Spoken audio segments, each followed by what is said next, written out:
Racing isn't easy, but experiencing it is. iRacing puts you in the driver's seat with the industry's leading sim racing game. Drive on laser scan replicas of the greatest racing circuits from around the world. Go head-to-head against other drivers chosen by skill-based matchmaking to ensure competitive racing at every level. Compete across all your favorite series. In officially licensed cars, engineered to deliver the most accurate driving experience possible.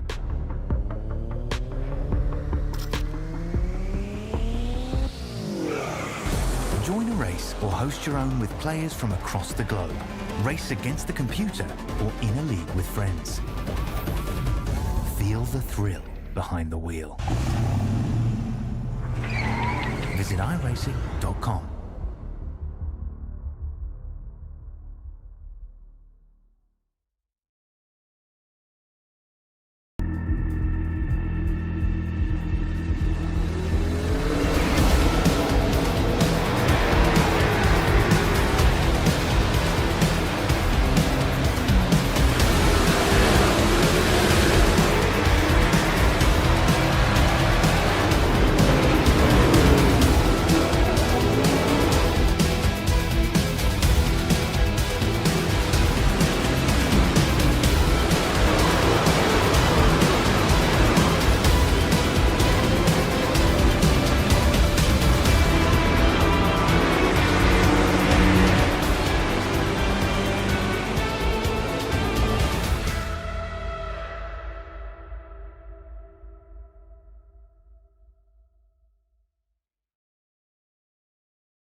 Welcome one, welcome all to SimSpeed TV. It's time for the next round of the V8SCOPS support series for 2023. We're at Road Atlanta this weekend.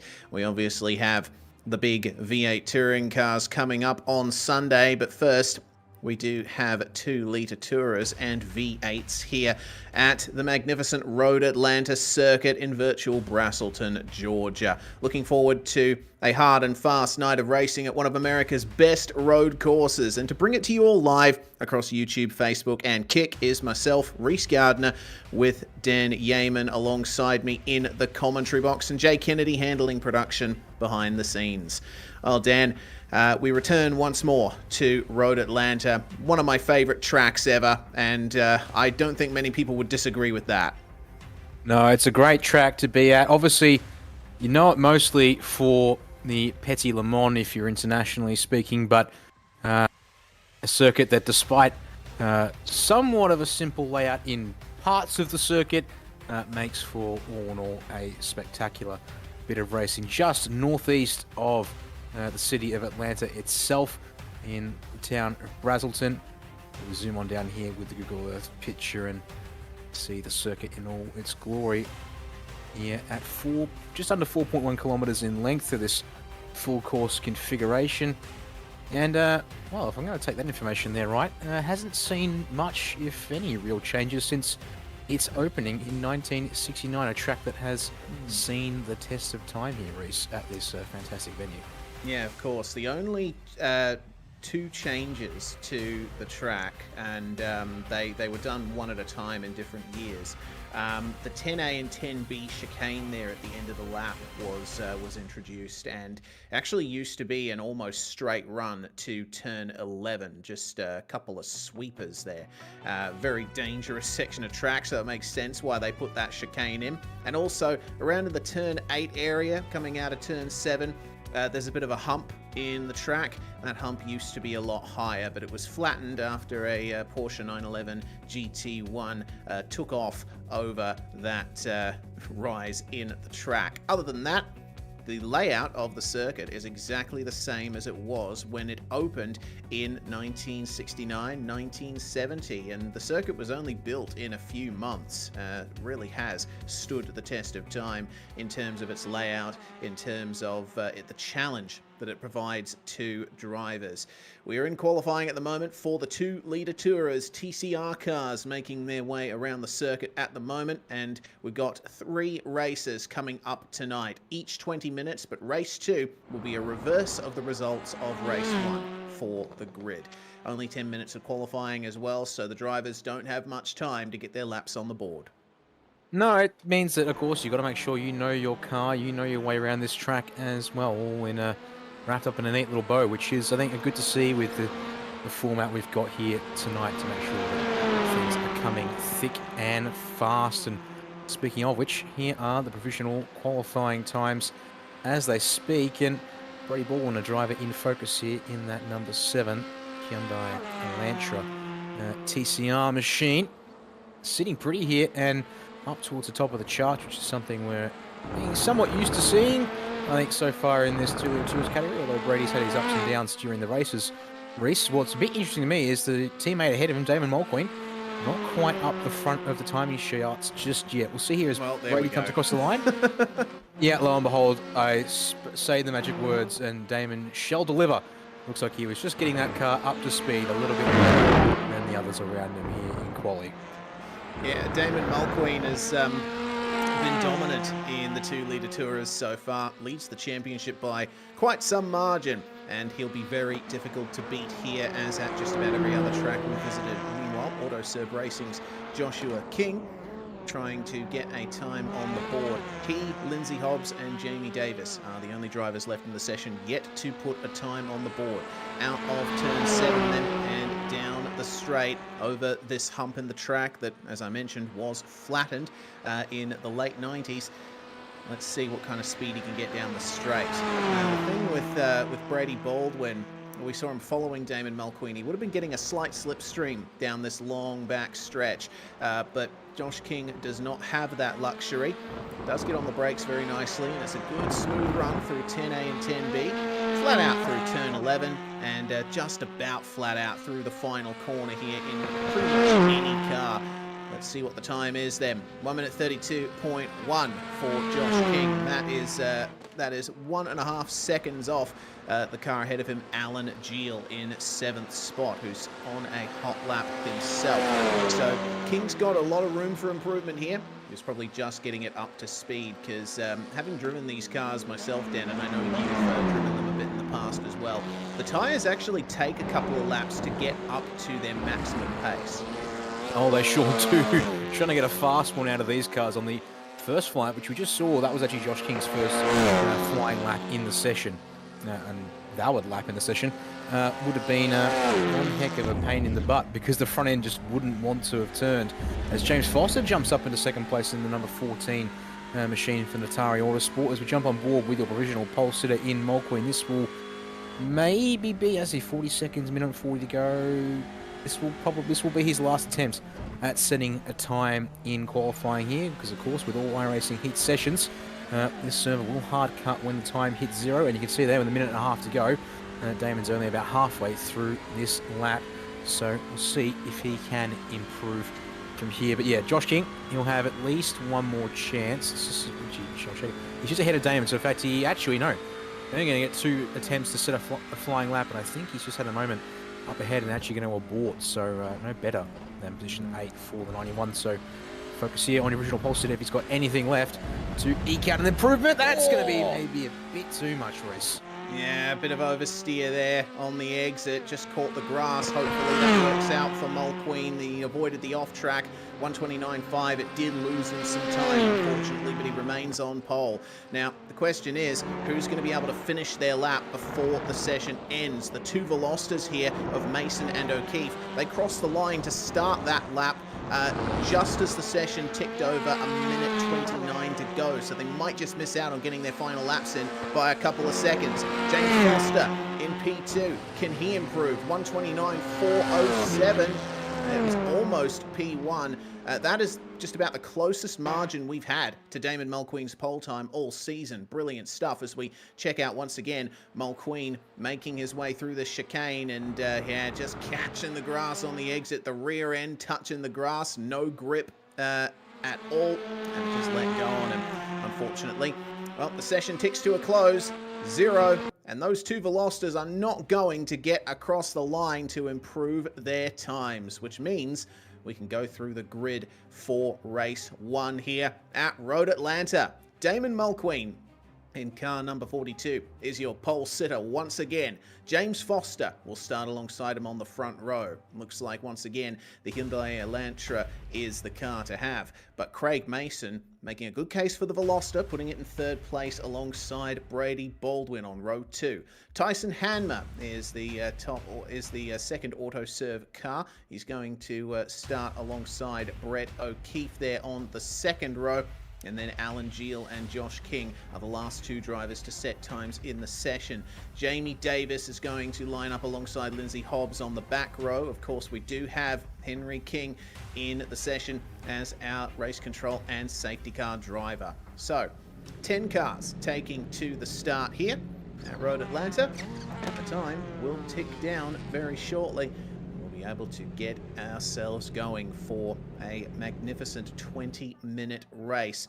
Maximum of 20 laps set in the session, but we're not going to reach that. With laps being 1.5 minutes, I'd say we will get about 15 laps or so in.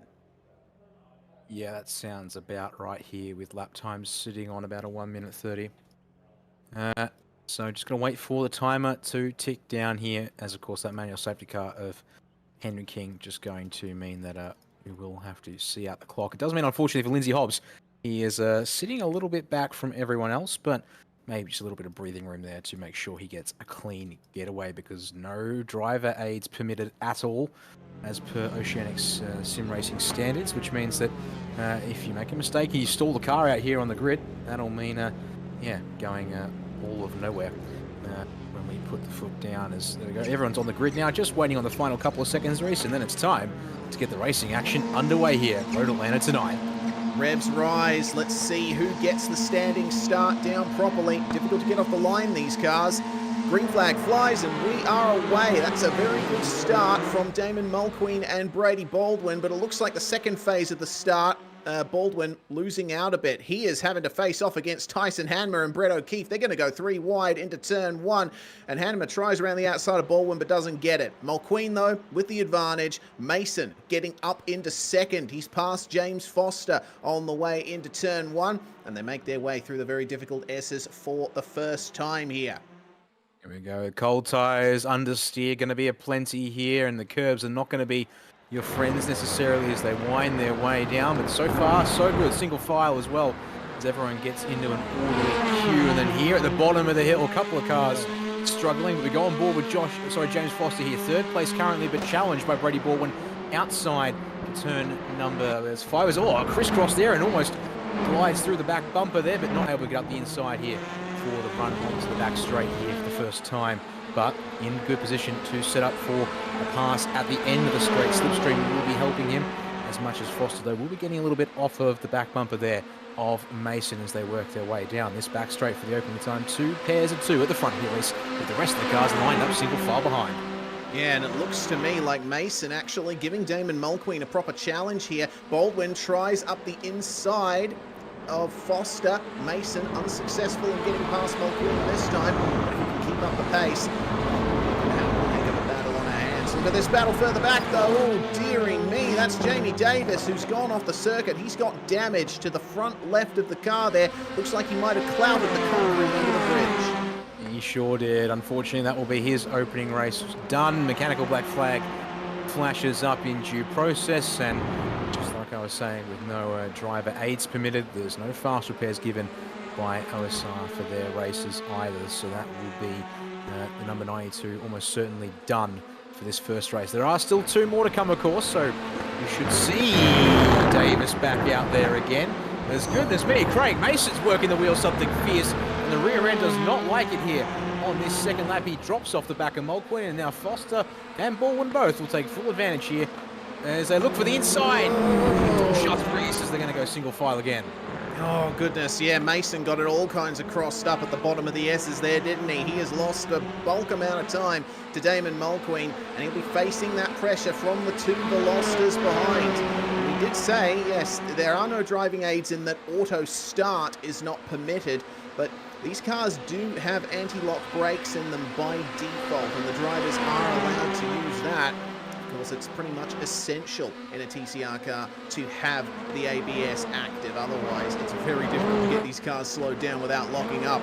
Mason manages to stay ahead of Foster and Baldwin. We keep an eye out behind here. Lindsay Hobbs chasing down Alan Geel. Looks like Hobbs has gotten a pretty good start off here. As we get another view to see what happened to Jamie Davis. And, well, yeah, once you hit the grass in a front-wheel drive car, you are going anywhere but the way you want. Lindsay Hobbs and Joshua King in behind him almost clipped him there, but were able to avoid making contact in the process. And I think also just unfortunately for Jamie, maybe did enough laps in qualifying to get into the rhythm of the car on warmer tyres and just got himself out of touch. And a little error there is Foster again aggressive on. Sorry, Mason Library's got super aggressive and he lost the spot. And here's the replay once again, yeah, just washing out there in the cold rubber. As we might want to go back to pictures as soon as we can, because there's, yeah, Hobbs and that was King getting around Davis's. Another error at the bottom of the S for Craig Mason. This time, though, James Foster able to get the number 14, the Tari Auto Sport, Elantra, sorry, around the 47 OKMS Veloster. And Brady Baldwin would like to follow that 14 on through here. Yeah, unfortunately, he's on the outside coming into 10A and 10B, and you know, that can be a good opportunity to set up a pass. It's a nice fast entry into the chicane, but the inside line will be the one with the advantage here. Let's see then, a little bit braver on the brakes is Craig Mason, but Baldwin's going to maintain it side by side, get the inside line for 10B, and he is through. Beautiful move there, and well done to Craig Mason for giving him the room there. Fantastic battling, which is exactly what we want to see in these cars, but Mason's going to try and come back at Baldwin here at the start of lap 4.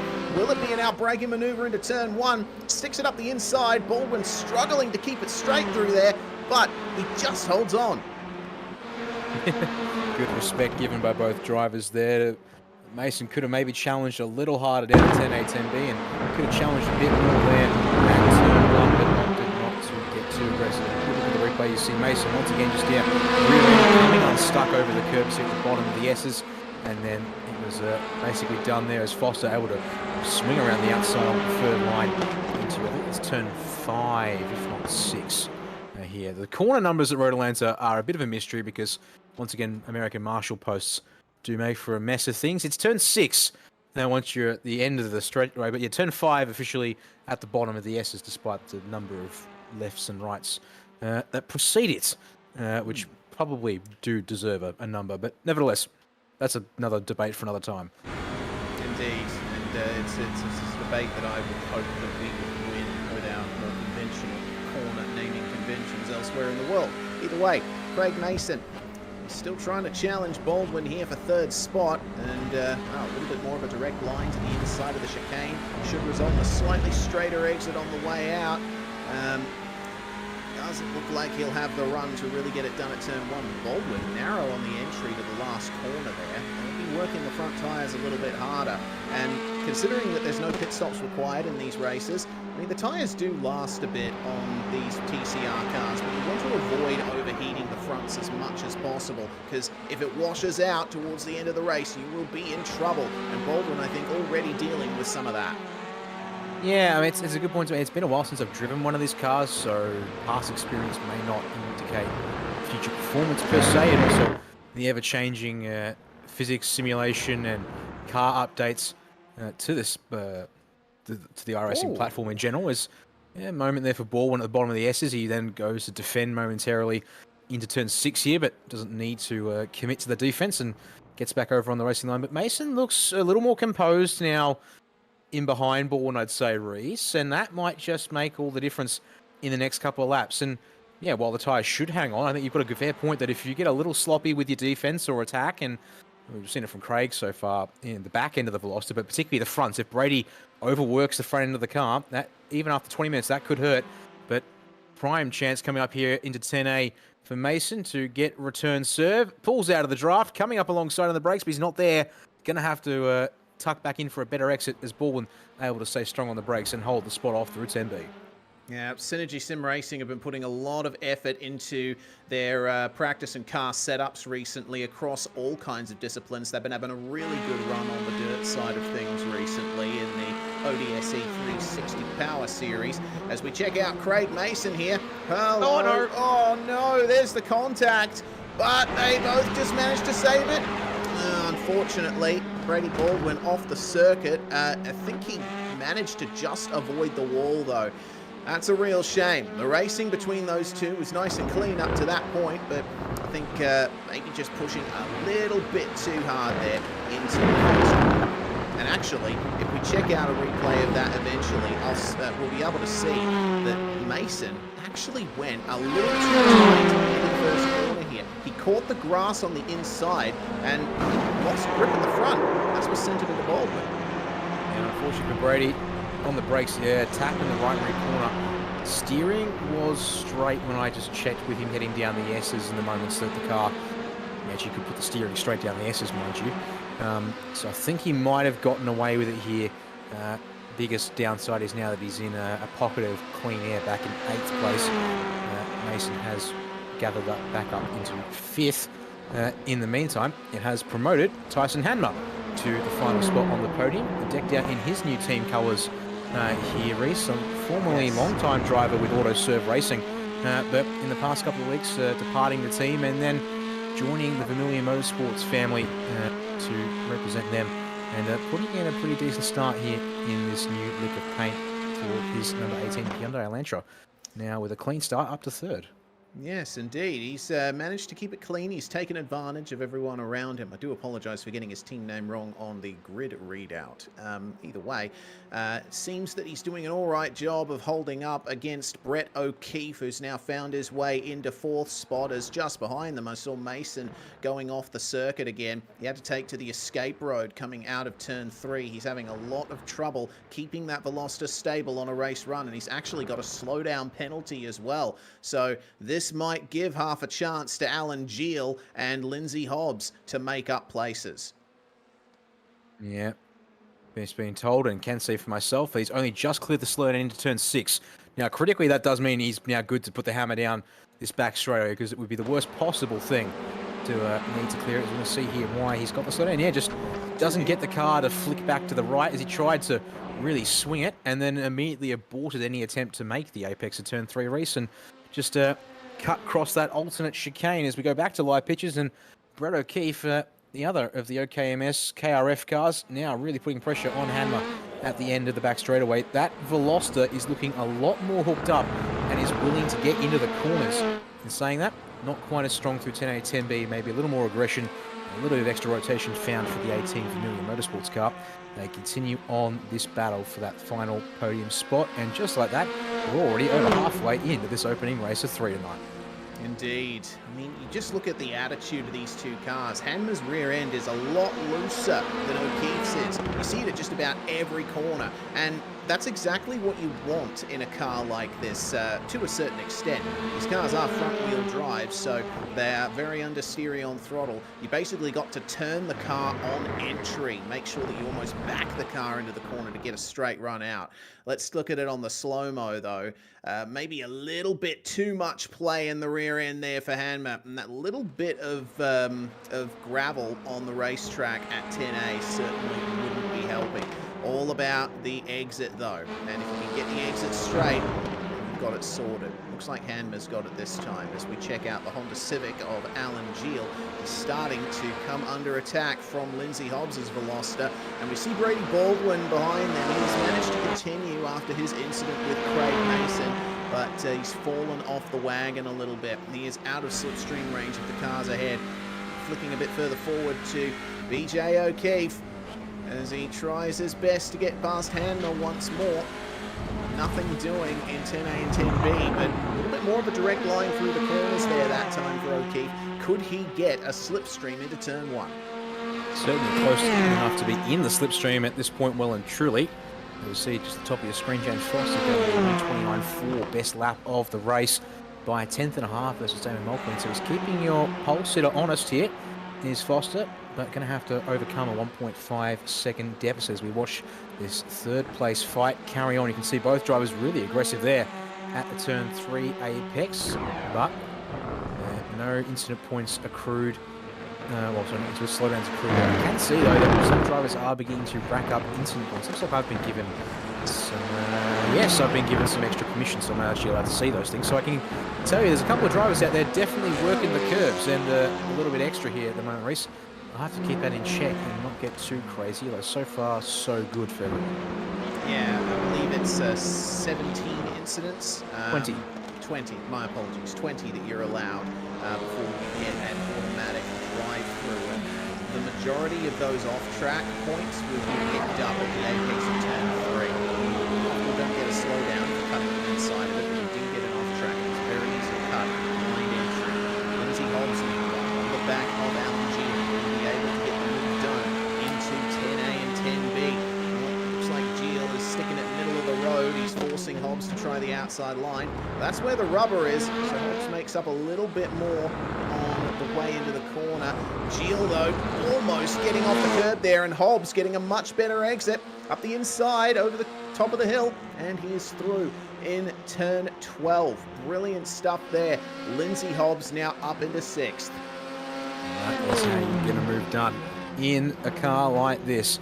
Being able to consolidate that spot, it seems, through turn 1. Gio close behind, but going to struggle to find an opening unless an error comes out of the 27. Oh, apparently. Oh, well, okay. I'll just add that one to the tally, Reese. Yep. As Lindsay proceeds to, unfortunately, completely decide the apex at turn 3 was optional and sacrifice the run down the S a little bit, although still ahead and okay through turn 5 and pulling away off the corner there. So I'm redeemed ever so slightly, but only just. Look at O'Keefe, meanwhile. He is right on the back of Hanmer, isn't he? A little bit of Morse code on the rear bumper through turn 7, and the slipstream will be with him down the back straight here. Hanmer has been facing off against a great deal of pressure, and he's managed to keep his resolve nice and steely here. Once again, defensive on the way into the chicane. Clouds coming over the circuit. That will result in potentially a little bit more grip for the drivers. It seems that O'Keefe not quite in a position to pull a move there. And crucially for Hanmer, he is nailing the exit of 10B every single time. And that basically means that there's no chance for the velocity to get past as Mulqueen takes the fastest lap back from Foster. I tell you what, one thing changes up the front. It's going to be a great battle for the lead, but the battles are definitely further back here. Alan Geel now having to face off against Baldwin, who goes up the inside of turn 1.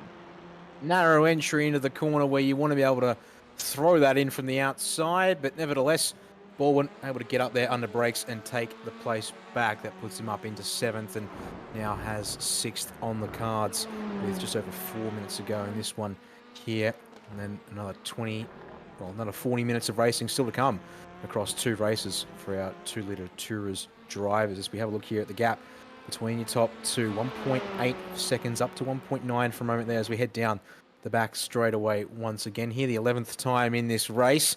And the gap will fluctuate a little bit here, a little lift of toe perhaps for Foster still, helping him close up those precious hundredths and thousandths. It's on, meanwhile, between Baldwin and Hobbs at the start of the back straightaway as we watch there. Mulqueen into 10A, 10B, and it looks like Baldwin is going to almost have this done. Oh, that over there too, is it?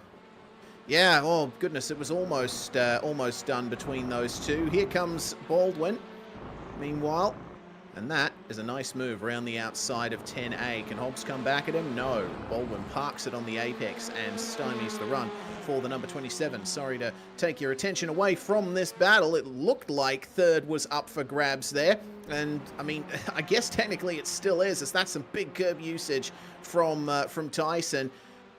Meanwhile, that 3-car pack, Baldwin's just made his way through. There we go. This is what we'd like to see. Nice split screen idea here. Has O'Keefe fallen off the back of Hanmer a little bit? Looks like he might have had a slight error on the way into turn 3.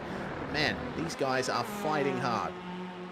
They're wringing their necks out every little bit they can at this moment is going towards getting these cars around their turns and getting everything they can out of the corners as well, of course, as in the background is shot. If O'Keefe can get back on the bumper of Hanmer and re-engage him here in the next lap or so, we might even see Craig Mason mount one last gasp attack here in race 1. Meanwhile, Ball ahead of Hobbs, ahead of Gilles. Those three look to be settling in a little bit at this first part of the back straightaway. Baldwin in particular, strong run off of turn 7. I don't see him being challenged into 10A or 10B. I don't know if that Honda's got the legs in a straight line. He's there, almost there, but needs probably another 2 car lengths to be really in with a shot. So they will all stay, all 5 of them across the 2 views we've got here. Reese will stay as they were, single file, and they're going to come up to the start-finish line. 2 laps to go as your leaders are already up through turns 1 and 2.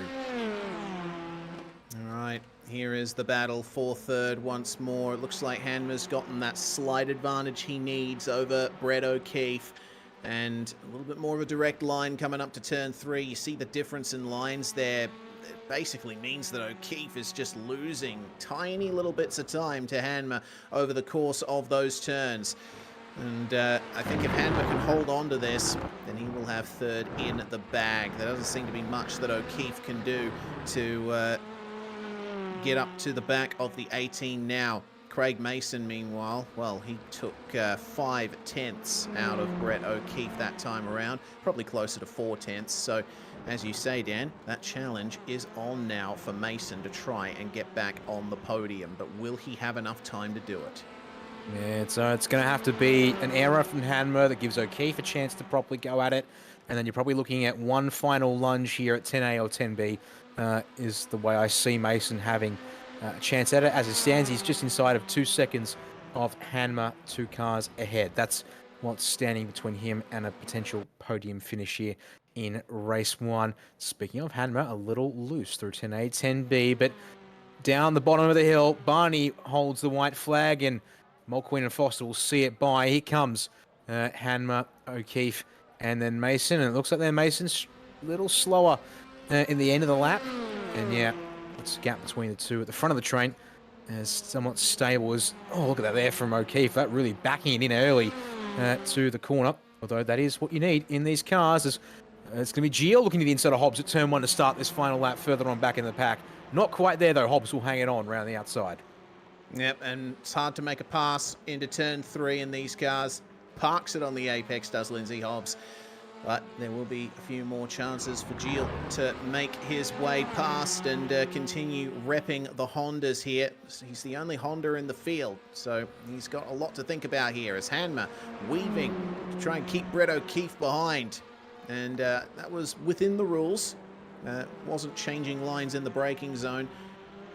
And out of this corner onto the back stretch they come. O'Keefe is as close as he's ever been to Hanmer. It is going to be that last gasp lunge at 10A and 10B. The lead's decided, but it's still on for third here. Hanmer defensive, will stay middle of the road, gives O'Keefe just enough room, and oh, they make contact on the way through the sweeper. Banging wheels, banging mirrors on the way into this turn here. Hanmer just keeps it behind as Mulqueen takes victory. Foster in second.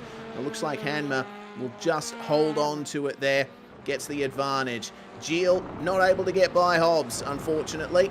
Looks like the curb is nailed, so that's a good run for the Veloster, and that will be your field pretty much. The last car to take to the finish will be Josh King, who's managed to at least have a clean race, which is more than can be said for a few drivers here tonight.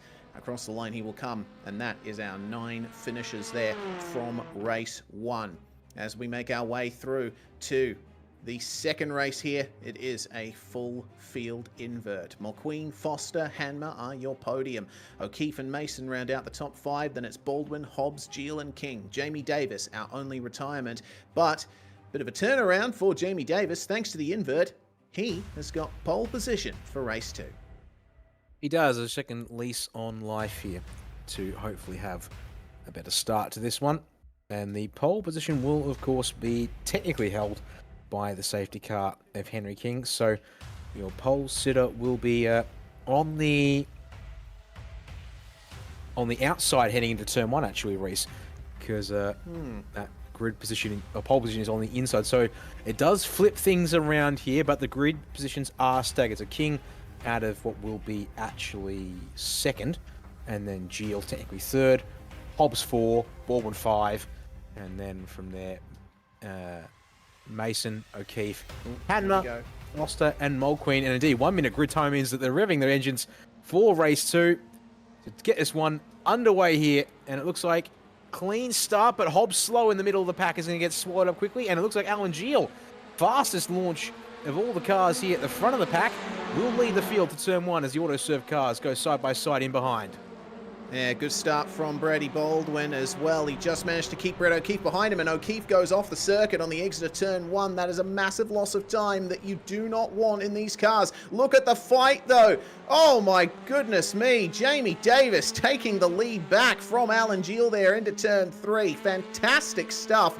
A little bit of biffing and barging going on in the pack, and oh, someone's off. That's a big... Josh King. Oh, Josh King. He's going to come back onto the circuit. Oh, everyone avoids him. Someone's off, though, on the outside of the corner. Tyson Hanmer in the 18 Vermilion Motorsports car went the other side of the road. It's almost 2, if not 3 wide up ahead as Baldwin, slicing and dicing his way to try and gain spots early on here. Gets just ahead of Craig Mason. Now, they've already got history tonight, and we haven't heard back from race control as to if there'll be anything on that just yet. So, have to wait and see, but... Here we go, eyeing each other up, trying to stay in the tow, because Jamie Davis has got himself about a second's margin.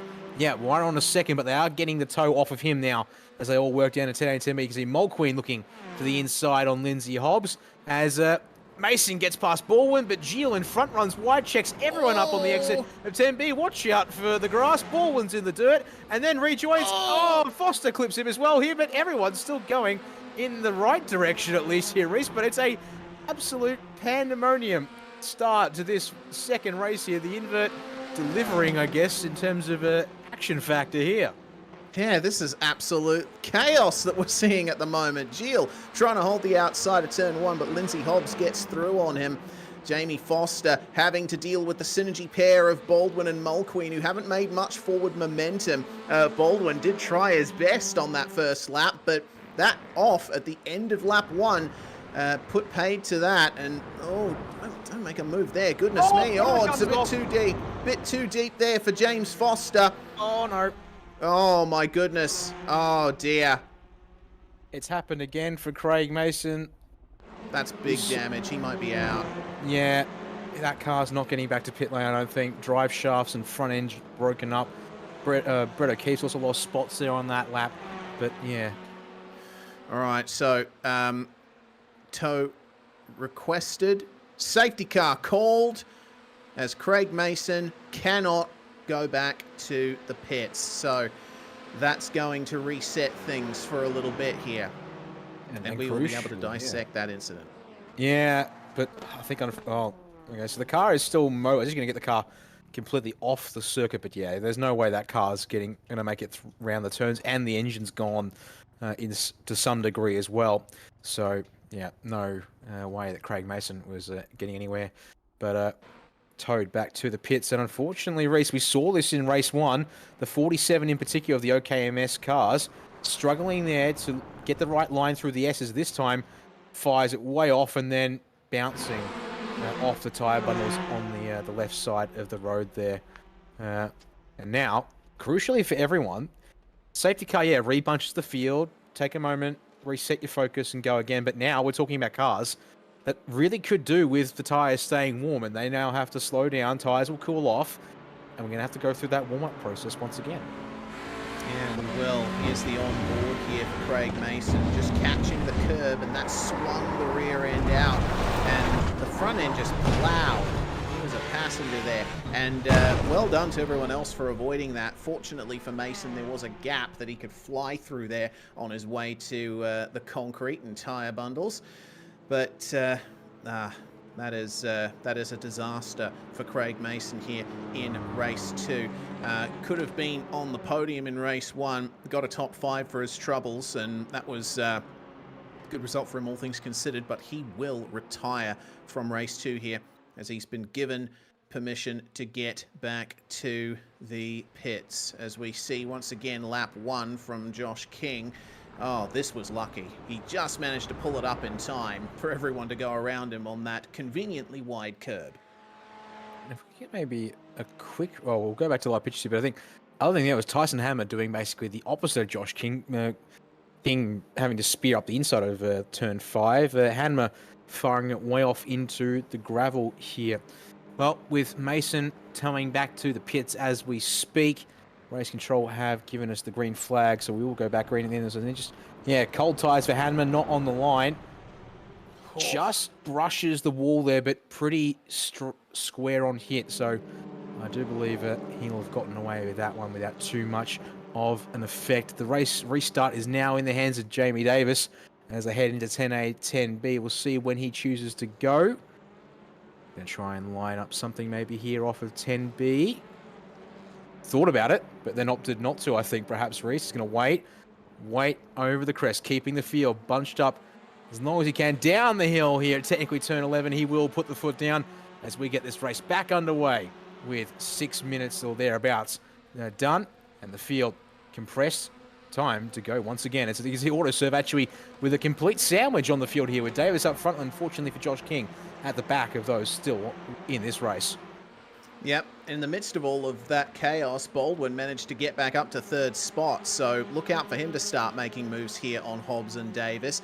Alan Geel in a bit of a no man's land between Baldwin and Foster, and Damon Mulqueen back in the field at the moment. He's struggling to really get the pace up here.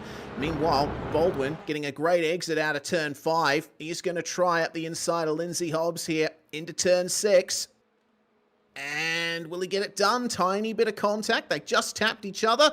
And Hobbs maybe giving Baldwin a little bit of a tap on the rear on the way into turn 7. But they managed to get out nice and clean. And now Jamie Davis will be looking over his shoulder because Baldwin has definitely got something to prove after the first race and his contact with Craig Mason. Remember, Baldwin was in contention for the podium as well. Yeah, he was, and now is up in 2nd spot. Particularly that number 7, looking strong here on the restarts.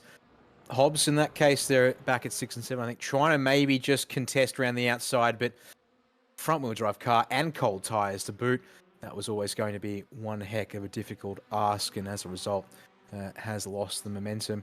As you can see there, off the back of that one there, fastest lap for ball winners. Davis sees the nose, makes a mistake. He's going to give the race lead to Baldwin pretty much without much fuss there up the run to turn 3.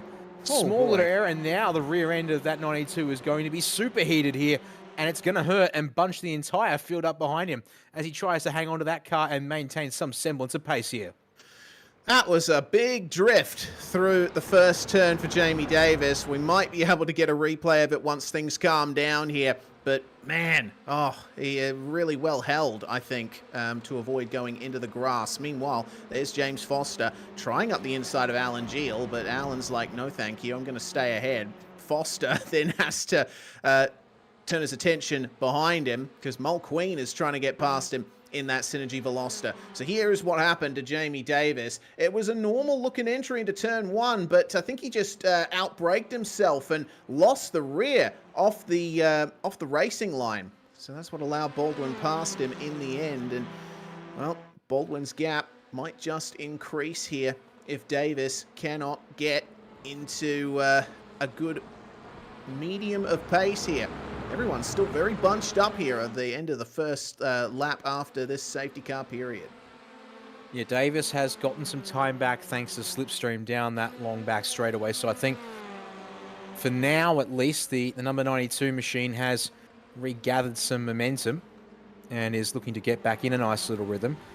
But yeah, you're saying Damon Mulqueen looking like he's struggling here with opening pace. At the same time, I'm willing to sort of throw up the conservative card. He's got no need to be ultra aggressive. And in fact, you can let James Foster do the work for him there at turn 3, and he'll actually be able to follow him on through down the S's there. So Alan Geel will lose 2 places here in the space of about 2 corners. And then a little bit flustered at the bottom of the S's, nose to tail, is going to allow Brett O'Keefe up the outside now on the run to turn 6 down this short straightaway section. And O'Keefe will shut the door there to the corner itself to make sure that place is completely his. In the meantime, we have had a race control message to confirm decision from race 1 on lap 6 between Brady Baldwin and Craig Mason. 10-second post-race time penalty will be applied to the number 47 for his race 1 time to sort that one out there. So just a little heads up there. And also, Jamie Davis, actually in the 92, escaped during qualifying without permission, so will incur a small points penalty for that minor infringement there. Just to note, that's what's been going on in the RC booth so far. Righto. So, yeah, that 10-second penalty for Brett O'Keefe is ultimately... Sorry, for Craig Mason, my apologies. That's going to put him back to 8th behind Alan Geel in the official race results at the end of the night. Have a look at this up the front, though. This is really interesting. Brady Baldwin has not been able to get away from Jamie Davis. Now, remember, Davis retired from race 1. He found the wall coming out of 10B. And we didn't really get an idea as to what his pace would be like. And he's one of the drivers who didn't set a time in qualifying. We're actually seeing for the first time just how quick Jamie Davis is here. He's been able to keep himself right in contention here for a podium. He sure has. Everything looking quite matched towards the front of the field. Speaking of, though, Lindsay Hobbs will make an error into turn 7 and open the door for James Foster there in the top shot here. And Damon Mulqueen says, well, I've let you do it once in terms of leading me through. I think we can make that twice now in only a handful of laps. As, no room for him to make a move, though. No, he'll just have to follow Foster through, I think, because, yeah, Hobbs is still there. Although Hobbs will try and limit the damage to 1 position lost. Mulqueen now with the apex for 10B, but can Hobbs? Yeah, Hobbs can hang around the outside. Mulqueen, ever aware of his surroundings, make sure not to lean on the 27, but in the process will lose the spot to Brett O'Keefe, who chops his nose through turn 12 to make sure that he gets the spot back in that 22. Well, we're over halfway into this race, yes, Reese, but it looks like drivers not afraid to really claim their spots and make sure of it. Moment, they've got just enough overlap to shut the door here, it seems, at Road Atlanta. Yeah. And once again, as we check out Alan Geel here, this is something that happened to him just a lap previous. Coming through turn 1, just running very wide and onto the grass. That's a shame there for Alan. Going back behind Tyson Hanmer there. That thing with Mulqueen there just goes to show... Oh, wow. Hello. Hobbs getting back past Brett O'Keefe. That's interesting. But... it's all about trying to get the straightest exit possible, right? Coming out of 10B, if you're tight on the inside, you lose all of that momentum. And that's what put Mulqueen back. So now, the roles are reversed once more. Brett O'Keefe has to get past Lindsay Hobbs here. And Damon Mulqueen, again, looking for a move. They're going to go 3 wide on the way into 10A here. O'Keefe covers Hobbs. But has he gone too deep? He has. He goes off into the grass. The car won't be steering there. Oh, just clips Mulqueen. But he manages to make it through. That has disadvantaged Hobbs quite a bit, though. That has allowed Tyson Hanmer to try and go around the outside of the final turn here. And then Tyson Hanmer gets up into 5th in a spectacular fashion. Oh, he's left him 8 cars width through turn 12. That is incredibly gutsy from the 18 machine. And Lindsay Hobbs didn't want to give that one up. He had to get up on the curb to take his cars width as well.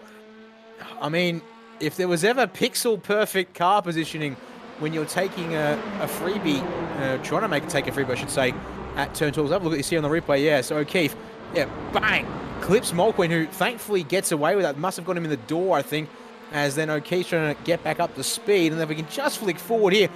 Hanmer, I mean, it's a front-wheel drive car. He has to turn down if he wants to be able to maintain the momentum. And Hobbs is just put up on the curb, but just enough rotation able to be extracted from the 27 that did not go belly up for either driver. And everyone gets out the other side and carries on, although the group is now slightly more fragmented as Mulqueen has now been able to check out. But it's now Hanmer's turn to lead this bunch. As we go back towards the front of the field, James Foster has put the work in for the past little while and is now eyeing off the back of Jamie Davis with no real pressure from behind, I'd suggest, given the gap that Mulqueen would have to overcome here. Although then beyond that, 7/10 looking forward to Brady Baldwin from Davis here as well. 1 second covering your top three as they cross the line to start lap 10 of what we're probably looking at to be now 13 instead of 14 for race 1 race. Yeah, looks like with 5 minutes on the clock, we're going to fit another 3 laps in, including this one, potentially. Maybe 4. We'll see what happens. But You know, they could get 4, yeah. Yeah, this battle is really compressed up, hasn't it? Davis has done a really good job of holding on to the back of Baldwin, but Foster, his pace has just been fantastic. Let's just look back to the qualifying times. Damon Mulqueen took pole position on a 1 minute 29.332, and James Foster's last lap was a 29.189. He is running faster than the pole position pace in qualifying. He is absolutely ringing it here in that number 14. As they get out onto the back stretch once again, the slipstream will be with him. It's Veloster versus Veloster on the way into 10A and 10B. We just have to wait to see what kind of momentum he'll be able to get. The battling continues behind with O'Keefe starting to close in on Hobbs, but here comes Foster. Yeah, he's not quite close enough to get the move done on the inside, but a little loose in the rear end for Jamie Davis and offline slightly through the chicane. Again, that gives half a chance to Foster, but he's not close enough to take it. Yeah, close but not quite seems to be the motto of the story for a fair few people. Certainly not everyone by any stretch of the means tonight as they work their way into turn 1 once again. Davis looks to be struggling in a couple of these corners. That there, the particular turn 1 that time around, was not so great for him. Really trying to throw it in from a wide angle and then not getting it quite back across to the right-hand side to open up the rise over turn 2. Turn 3 then looks a little scruffy. It all adds up here at Road Atlanta because of the corners being so much about sequencing them together into one line, one rhythm, and getting off that is going to hurt you. And speaking of hurting you, he's now 9/10 off the back of Brady Baldwin, so really needs to try and not drive in the mirrors, as unfortunately for Joshua King, he's come down to the pit lane. I can see he's had a moment of some kind on the previous lap and picked a mechanical black flag for his troubles. The answer is down at turn 6 and 7. He's had a bit of a wandering vacation, and it's the grass out here, quite slippery, and oh my, it's a fair whack. It's a fair whack, but it's also a fairly low-speed whack here. Yeah. Maurice, I can tell you, contact at 40 kilometers an hour, it just must be about catching that front left tire because it's stuck out beyond the wheel guard and the wheel arch. Yeah, the front ends of these cars are quite sensitive to damage.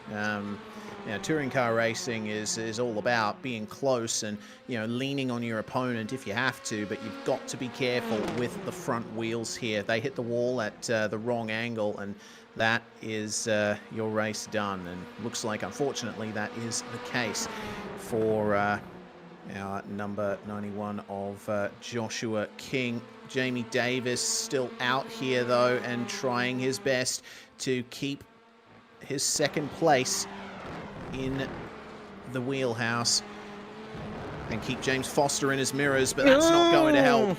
That is not going to help. Well done to keep it out of the wall. He doesn't go defensive. He could have afforded to go defensive there, but he actually slings it into the corner a little harder than Foster does and manages to stay ahead. It's why corners like that are very risky, to say the least, for a TCR car. Front-wheel drive car in general, of course, but these more than anything else, because you've got quite a bit of power, and even with slick tires and all, you're going to struggle. And yeah, Foster not able to get there under the braking zone, so Davis, bit of a gamble, but at the same time willing to execute and make full advantage of the fact that he had that outside line, could swing the car in from the rear and slam that door shut on the nose of the Natari Autosport number 14 machine, as they will take the white flag from Barney this time around. 13 lap affair in this one compared to race number 1 being it was a 13 lap affair. Is again, here we go. Yes, indeed, turn 1. This time, though, Davis not able to shut the door on Foster, but it's going to be a drag race up the hill as they swing through turn 2. Davis ahead. No! Little bit of a nudge there, which was a bit of a gap in between them, didn't help things. Foster will come out the other side ahead for now, but Davis then over the curb. He's definitely pushing the limits here on this final lap. Can he get it pulled up? No! Come Gets on. it, Lewis Reese, and that's going to be surely put paid to a fight for P2. Yeah, looks like that will be that over, but crucially still a good gap to Mulqueen behind for Jamie Davis. He's just got to keep it stable and off the grass. Mulqueen trying to sling his way back here to a third spot. He goes off the track there at the exit of the turn and lack of traction on the grass. That's not going to help Mulqueen's hopes for a podium. Brady Baldwin already flashing the headlights here. He's looking good here for victory in race 2. It has been the synergy show in the 2-litre Tourers here in the V8SCOPS supports for 2023. And as they make their way through the last couple of corners, the gaps are too great for any fight to be had. Brady Baldwin down the hill through turn 12 and across the line. And he will take victory in the second race here at Road Atlanta. Beautiful drive there. And it looks like all of the other battles around the track have calmed down quite a bit as other cars come across the line. Hanma managing to get ahead of Hobbs and O'Keefe at the end of it. And Alan Geel will be the last driver to cross the line there. Here's your results then from race 2. Field covered by 12 seconds at the end. Very unfortunate to see that Joshua King and Craig Mason had to retire with their crashes. But we will have one more race coming up here after this short 1-minute warm-up. So let's just think now. The field is almost back in order, Dan, after that second race field invert. But we have a couple of drivers now that are a little bit out of position. We're definitely expecting Brett O'Keefe to make some moves, but Jamie Davis retired in race 1, third place in race 2. What kind of a factor is he going to be? I think a pretty strong factor as long as nothing goes wrong in this final race. And this opening lap is clean and successful for that number 92 car in particular, I would suggest. Craig Mason going to be a car I think it's more actually the most out of position here for the start of this one in particular. Has clearly shown top 4, even top 3 pace here tonight at moments, but going to have to do it from the back of the field, barring the race control car, so a bit of work for him. Otherwise, I think it's going to be a case of seeing how aggressive Mr. Mulqueen chooses to be, as Baldwin will get that inside position and the official grid, official pole box for start this one off. Davis and Mulqueen will be on the second row as Jane Foster starting alongside at the front as well.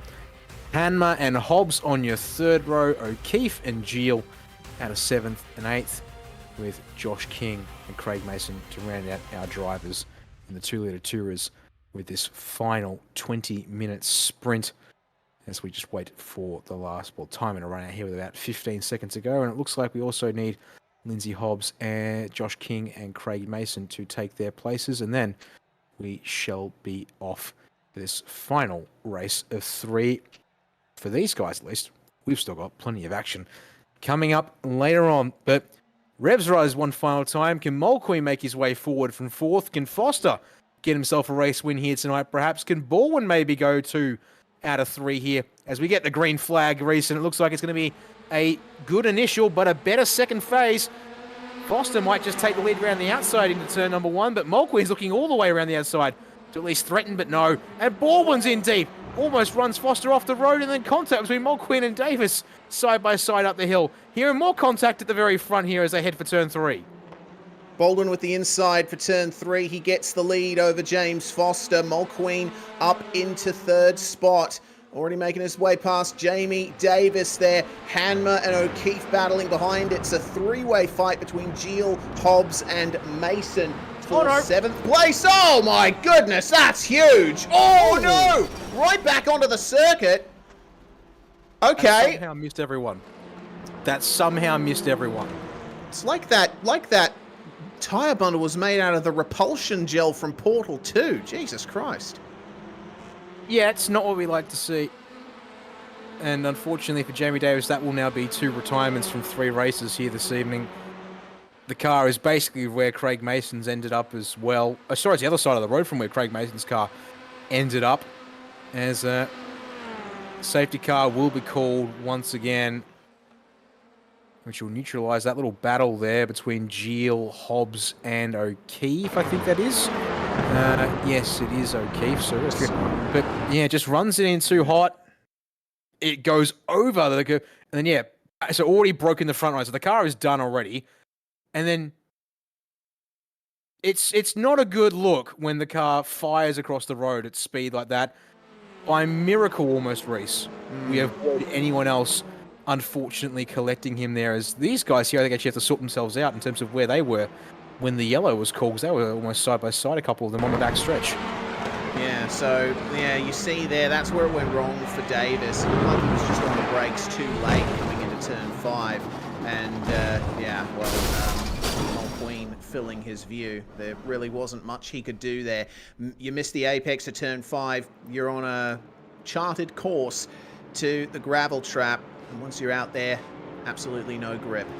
So that's massive heartbreak for Jamie Davis, but at least he has one good result tonight to take away from it all. But that damage to the front of the car, it is destroyed as the field goes by. Already heard a couple of drivers getting onto race control and asking them to review positioning when the yellow came out. So we'll see if there's any jigging around of the order before we get back to green. Yeah, we'll have to wait and see. As Henry King, head honcho for race, or head steward, organizer of the support series races, has just given Davis permission to tour. Although he has just confirmed that apparently all drivers are in the correct order as they currently stand. So O'Keefe ahead of Geel, ahead of Hobbs, and then Mason, I think, was just out of picture at the time. So now in the hands of, well, waiting to be put in the hands of Brady Baldwin, as the safety car pulls on off and heads to the pit lane once again here. And see what Mr. Baldwin can do from the front of the field this time. Now he's going to have control of this second restart of the night.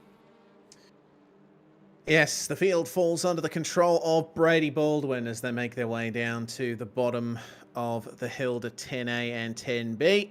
The safety car is now in the pit lane, and Jamie Davis will have to watch on while the rest of this race goes on without him. Brady Baldwin is on the gas early out of 10B. He's leaving James Foster in the dust already, and Damon Mulqueen will be trying to fight his way through into second spot. Mulqueen's used to winning in this series. Don't know how much he'll be able to catch up to Baldwin, considering there's still 15 minutes of this race to go. But anything can happen in these 2-litre tours, as we have already seen tonight. Yeah, rule nothing out, it seems, as Mulqueen looking a little stronger here on the restart lap than Foster ahead of him is, but that was only turn 3, it would seem. Mulqueen looking a little more aggressive and willing to get up on the curbs, rotate the car some more at the moment here, though, Reese. I think that might just be a case of, well, you see here a driver who's looking to get back to the front, challenge his own teammate here, and yeah, I think the fire might be a little bit lit in the blood of Mr. Mulqueen. I think maybe just made sure to have a good race, a clean race in race 2, earlier on with the full grid invert, and try and take his time to get through the field. And now the pressure is on to make some more moves, as it were. On board with Lindsay Hobbs, meanwhile, though, fighting over 6th, as he's got Alan Geel and Craig Mason trying to scrap with us. Oh, apologies there. Apparently had an issue there with that camera feed. We'll hopefully have that back for you in a moment. I can tell you, though, that Hobbs is still ahead of Mason and Geel. And Geel and Mason, actually, yeah, have come back out the way they were. Apologies for the ongoing issue with the pitches. All good. Will be SimSpeed radio for the next couple of moments. I see that Gilles is going very hard into turn 1 to try and keep up with Craig Mason, but it's not working out. Lindsay Hobbs staying about a car length or two ahead of the fighting Veloster and Civic. And it seems that that battle has calmed down somewhat. The top 3, though, still quite compressed. Baldwin, Foster, and Mulqueen, they're covered by just under a second now. And it looks like a move going on between Tyson Hanmer and Brett O'Keefe. Hanmer, defensive into turn 5. He vaults his way into the corner. O'Keefe tries to do the over-under, but the door does not open for him. So those positions stay the same. But as they get to the back stretch, every chance here that O'Keefe might just be able to get things going for a move into 4th spot. Meanwhile, it's looking very close here between Brady Baldwin and James Foster. Foster in at the slipstream and on the way into 10A and 10B. Foster might just pull out. He does, and it's a very late move, a big dive into 10A. Has he gone too deep, though? He has. Baldwin immediately goes back past, and then it's the over-under for Damon Mulqueen. Gets up the inside on the exit of the chicane and makes the move. It is now Synergy 1 and 2. Yeah, that sort of feels like it was coming at some point in this race. And now the question of when Mr. Mulqueen can catch up to Mr. Baldwin here is just keeping an eye on things. Is happening with us. So apologies for all of this. I'm being told it was still on the air. It's just unexpected issues on the back end. And actually, there we go. I can now I'll bring up the broadcast feed, although it's a bit delayed on YouTube. So good to see we can at least still show you something here, Reese. Yeah, not quite SimSpeed Radio per se, but apparently out of the control of producer Jay Kennedy like he'd normally like, as the camera continues to watch our top 5 work their way around this circuit. Eyes on James Foster in particular here. Indeed. Well, looks like Foster now has managed to stay in touch with Mulqueen for the time being. Meanwhile, looks like Brett O'Keefe has managed to get past Tyson Hanmer. It looked like a very nice outside move coming into turn 6 for him. And, well, now, the question is, can Mulqueen catch up to Baldwin and take the lead back? We know how quick Mulqueen is in these cars. He is, and, well, of all the drivers here, would expect him to be the one who charges forward from here on out. And it is sort of, just going to have to be a wait and see on that one for now, as Baldwin looks to have decent pace at the moment as they work their way through turn 1 there a moment ago, and now they're heading up towards turns 2 and 3. As the biggest thing is now, I'm working off of the YouTube feed, so I've got to think about the broadcast delay / sync. It always makes it an interesting time here, but all as they were at the front, it seems, for now. So look at also things like last lap times. Damon Mulqueen, 1:29.4, fastest lap of the race as well, I think. Yes, and about 3/10 quicker than teammate Baldwin, and looks very strong up through turn 6 and 7 here, Reese. But a little wide at the turn 7 apex might have just cost him a chance down at the chicane here at the end of the backstretch on this particular lap, if the tow doesn't help him out here. Yeah, for sure. Well, there's plenty of issues for many drivers around this circuit. But we are in that final half. And Mulqueen continuing to round up on the back of Brady Baldwin here. Tell you what, though, Foster's actually keeping in touch very nicely, isn't he? He is absolutely making sure that this is going to be a three-way race to the three-way fight to the end of this race. And that will make sure that we've got ourselves an interesting one here as Mulqueen 29.283 there on the end of lap number 6. Goes faster than everyone else in this race so far. He's now really, look at that there over the curb at turn 3. Really nice attitude from the number 42 machine here, getting all of the track usage he wants, but a little conservative on the entry to turn 5 versus his teammate Baldwin, it seems. But all in all, it's pretty balanced at that particular point on the circuit as we work our way down towards turn 6 and 7 once again.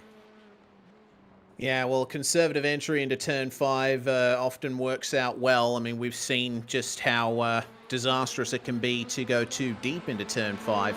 Meanwhile, on the back stretch, looks like Mulqueen got a really good run through turn 7, and he is on the slipstream on the back of Brady Baldwin. Will Baldwin fight this versus his championship leader teammate?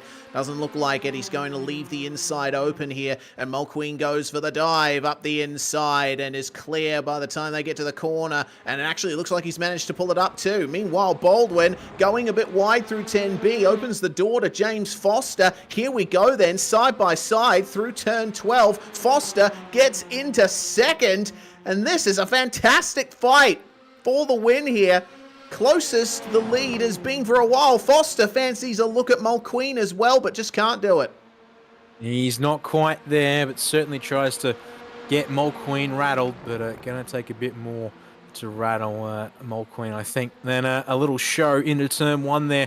What it has done, though, is it seems to have just, disrupted the rhythm of Baldwin quite a bit, because he's now dropping back a couple of car lengths. Not much, but just enough, and it means he's going to have to rebuild that, or close that gap back down, rebuild some momentum, and the momentum right now is with the 14 of James Foster, all over the rear bumper of Mulqueen out of turn 1. Going to go for it here at turn 6, force the issue, contact, he's going to almost kick the 42 around in the dirt. Baldwin back to the race lead as a process. The 42 will regather, but going to lose a whole bunch of contact then again on the exit of 7 between Foster and Baldwin as they try to cover that one off. My goodness, that was a fair bit one there, and that now suddenly means we might even bring the top 6 into the picture if things carry on here. Side by side for the lead, though, between Baldwin and Foster.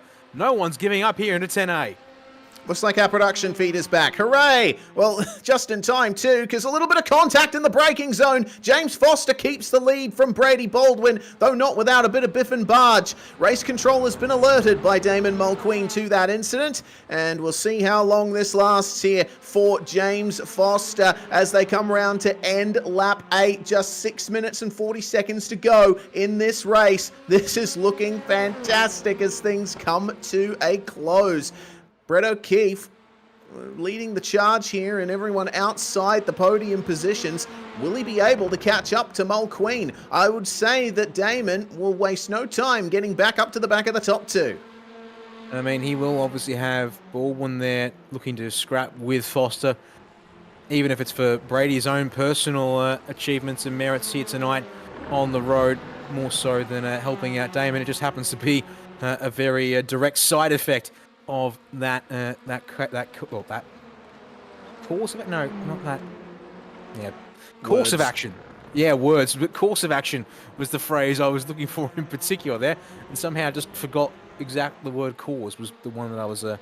Course was what I was looking for there. So, complete absolute word scramble there, which is not great given that we're only about halfway through proceedings for this evening, but.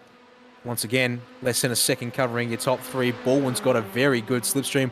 He's going to be right about there when we get to the braking zone, and he's not afraid to throw it down the inside, but not quite close enough, Reese. A little bit of discretion is the better part, it seems, this time by through 10A, 10B, but has a lot of mid-speed momentum through the first part of the chicane. He isn't able to use it, though, and it brings Mulqueen ever closer to make it a proper 3-car scrap once again, as your next 3 there of O'Keefe, Hanmer and Mason work their way in somewhat close succession as Mulqueen goes faster again. Already did a 29.2 in this race. Make it a 29.0 race. Goodness, that is stonking pace from Damon Mulqueen. Split screen time as we check out Tyson Hanmer here, trying to hold off Craig Mason and keep in touch with Brett O'Keefe, who's actually looking quite quick at the moment. 29.596 from the OKMS KRF Veloster. And Hanmer, yeah, he's just losing touch. Seems he's just not able to keep the pace up like O'Keefe is. And Mulqueen now on the back of Baldwin. Foster has started to get away from these two as they've been battling with each other, and of course there will be a little bit of fire in the belly for the 2 SimSpeed cars, because they know that that Foster, with that optimistic move, actually made things quite difficult for them in that instance. So We'll see how things turn out here. Foster by a few car lengths now from Brady Baldwin. Will Mulqueen get past Baldwin here at the chicane? Nope, not close enough. It's not going to be as much of a easy change for the lead as it was the last time that happened. All right, by my numbers, we've got 3 laps to go here as they come across the line, so it will be a 13-lap race once again, thanks to that early safety car intervention.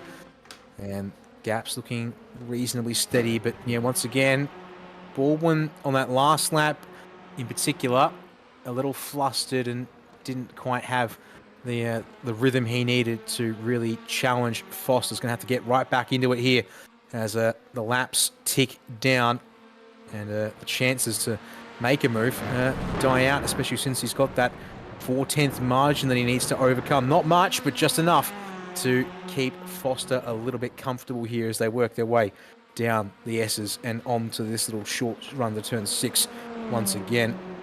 Everyone throwing the cars in at the front of this field with everything being put on the line.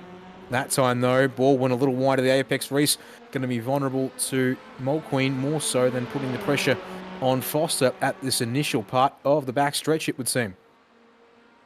Yes, well, let's see if there's any bump drafting here from the Synergy pair.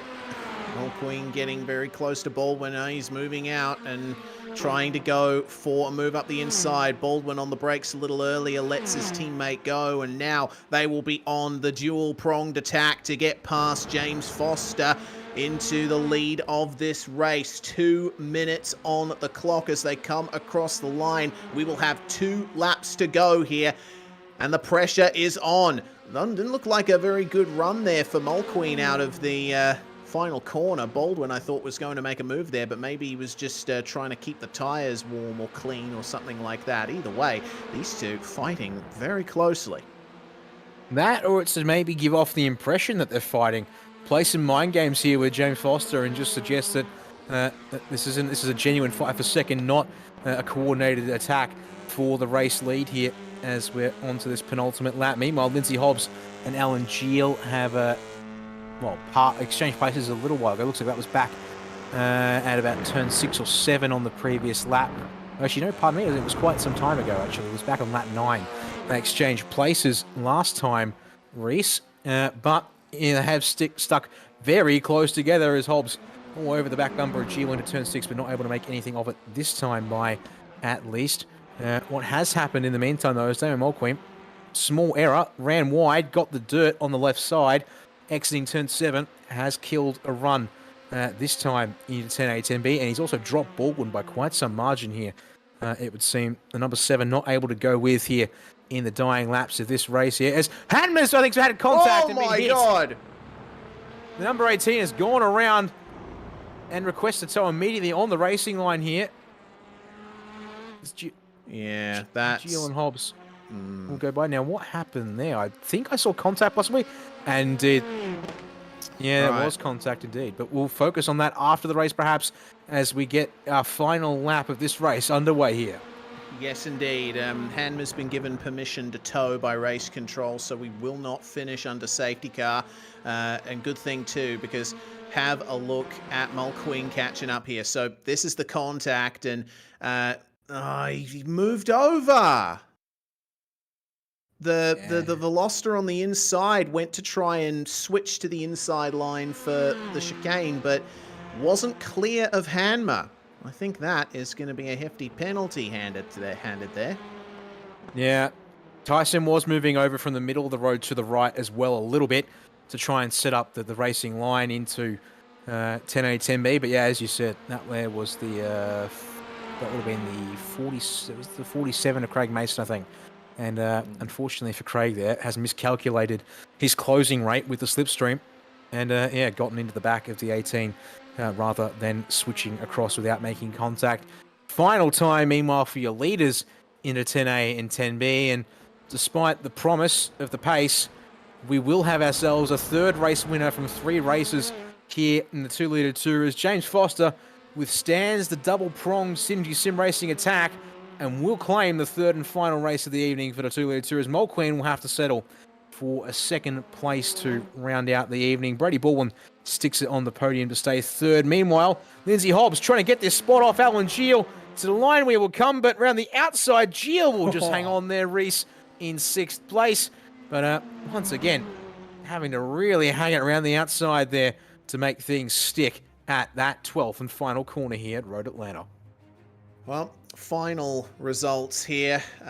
Maybe not the final results, depending on how race control decides the contact between James Foster and Damon Mulqueen, who take up our top 2 spots on the road. Baldwin completes the podium, then Mason, O'Keefe, Geel, Hobbs, and Hanma. Unfortunately, our first retirement, Josh King will also retire from that one, and Jamie Davis out on the first lap, which is a real shame there. Either way, that's going to end things for the 2-litre Tourers, and we will continue our night here at SimSpeed TV in just a few moments. We've got the V8s coming up here at Road Atlanta. Stay tuned. Racing isn't easy, but experiencing it is. iRacing puts you in the driver's seat with the industry's leading sim racing game. Drive on laser scan replicas of the greatest racing circuits from around the world. Go head-to-head against other drivers chosen by skill-based matchmaking to ensure competitive racing at every level. Compete across all your favorite series.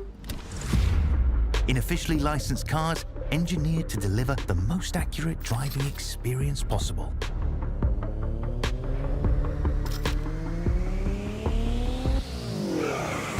Join a race or host your own with players from across the globe. Race against the computer or in a league with friends. Feel the thrill behind the wheel. Visit iRacing.com.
You're watching SimSpeed TV.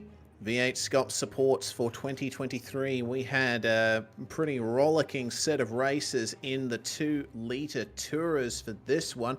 Reese Gardner and Dan Yeaman with you in the comms box, and Jay Kennedy handling production. We also got a guest in the commentary box here as well.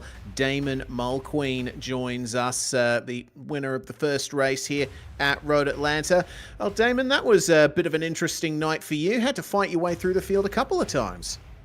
Yeah, race one went pretty straightforward, which was quite nice. Kind of enjoyed it, and then it was nice to sort of have James sort of latching on. It was a bit of a struggle to keep him out of the draft range, but I seem to have had something in the last couple of laps. And then, yeah, race 2,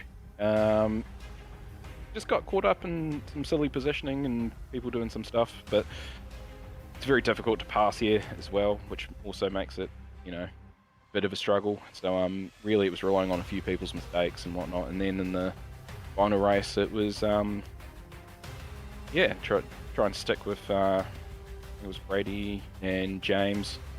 Got a few punts in the back on the first lap. I can't remember who it was, whoever was starting third. And then, it was sort of just, try and see what we could do and have a bit of a battle, and fortunately got punted off. I don't know what the go is there with that. Might be looked at post-race because Henry's a busy boy, so he'll be probably over in the V8 session now. But yeah, no, it was good fun. It was really good fun. It's been a wee while since we've raced these cars here over in the SCOPS Sport, so it was good fun.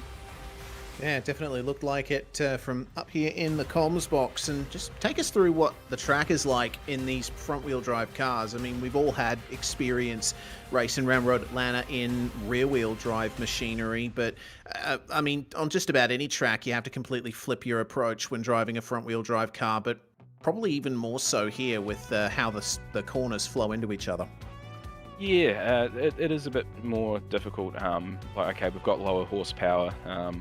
The front wheels are a bit smaller than most of the average rear-wheel drive cars we may run here on the iRacing service, but there's a lot more understeer with these being front-wheel drive. The front wheels are doing all the work, so they get massive heat from the brakes and then your throttle inputs as well as your steering inputs.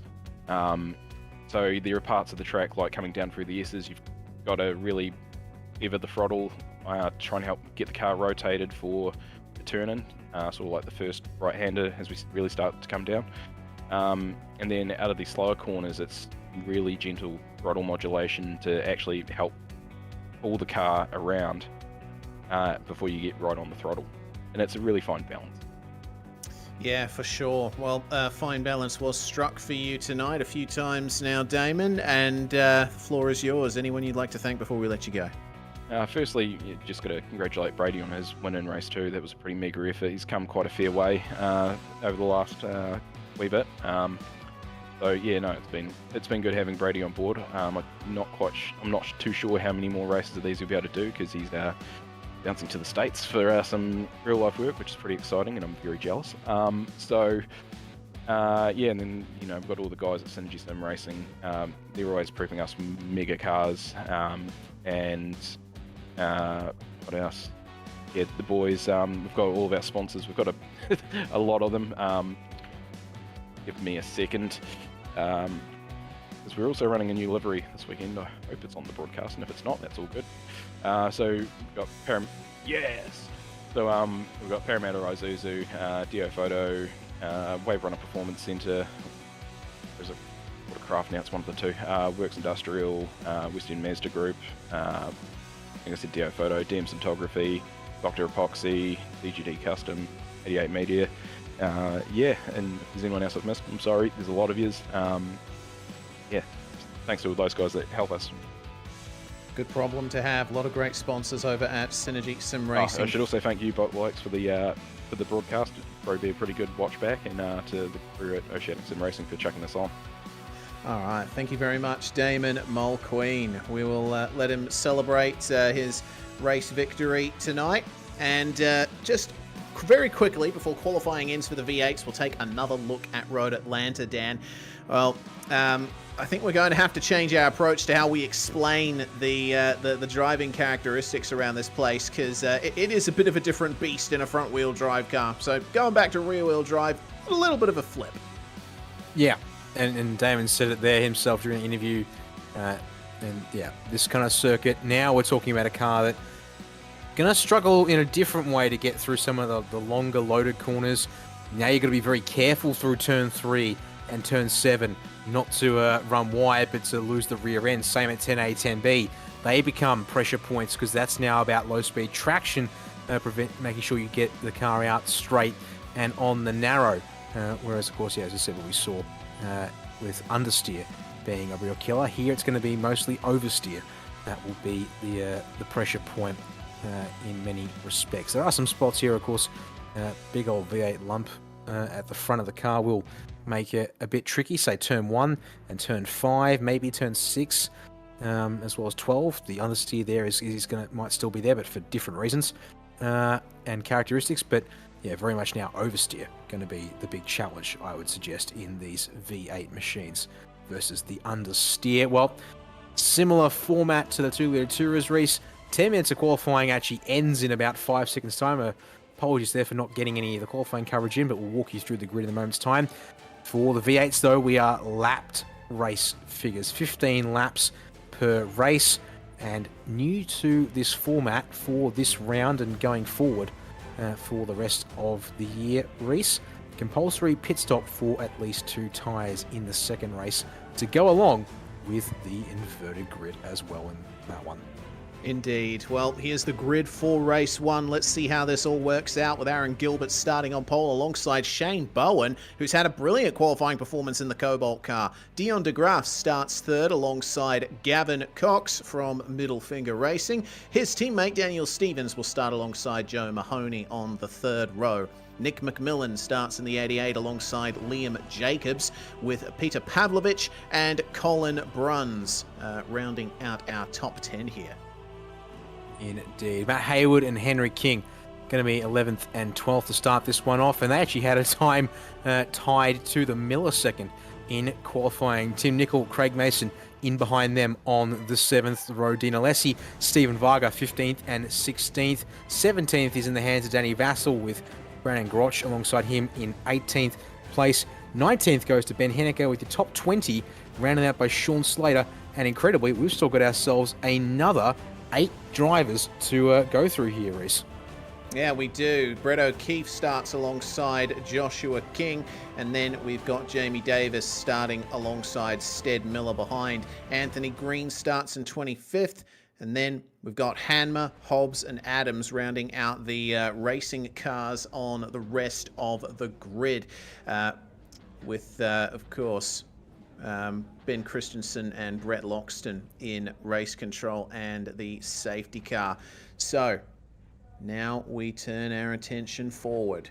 This will be a very fun race. Championship leader Aaron Gilbert starting on the pole position here in car 1, but will anyone be able to overcome him? His teammate Henry King there in the background of shot, bit further away from Aaron than he's used to as the revs rise, and it's a V8 Symphony that comes over Georgia. Green flag flies, and we're away. And it looks like Aaron Gilbert maybe a millisecond too slow on the actual start. Bowen's going to be alongside him here coming into turn 1. The 2 Falcons lead the way. Gavin Cox trying to get past Dion de Graaf. Oh my goodness, that is Joe Mahoney off in a big way at turn 1. Looked like some contact there in the middle part of the top 10. He re-enters safely as the field makes their way through the S's for the first time. King already making moves. He sure is. That number 2 machine down a little lower than I would suggest it should be. That's Craig Mason. Oh, we saw him having a couple of moments early on in the 2-litre Tourers races. His Hyundai Veloster being a real handful. It looks like, unfortunately, that might have been assisted that time there, based on the fact his right rear quarter is looking a little worse for wear, to put it mildly, as both Jamie Davis and Brandon Grosh will sweep on by the outside of turn 6 and then up into turn 7 here as they try and settle into a rhythm in these cars.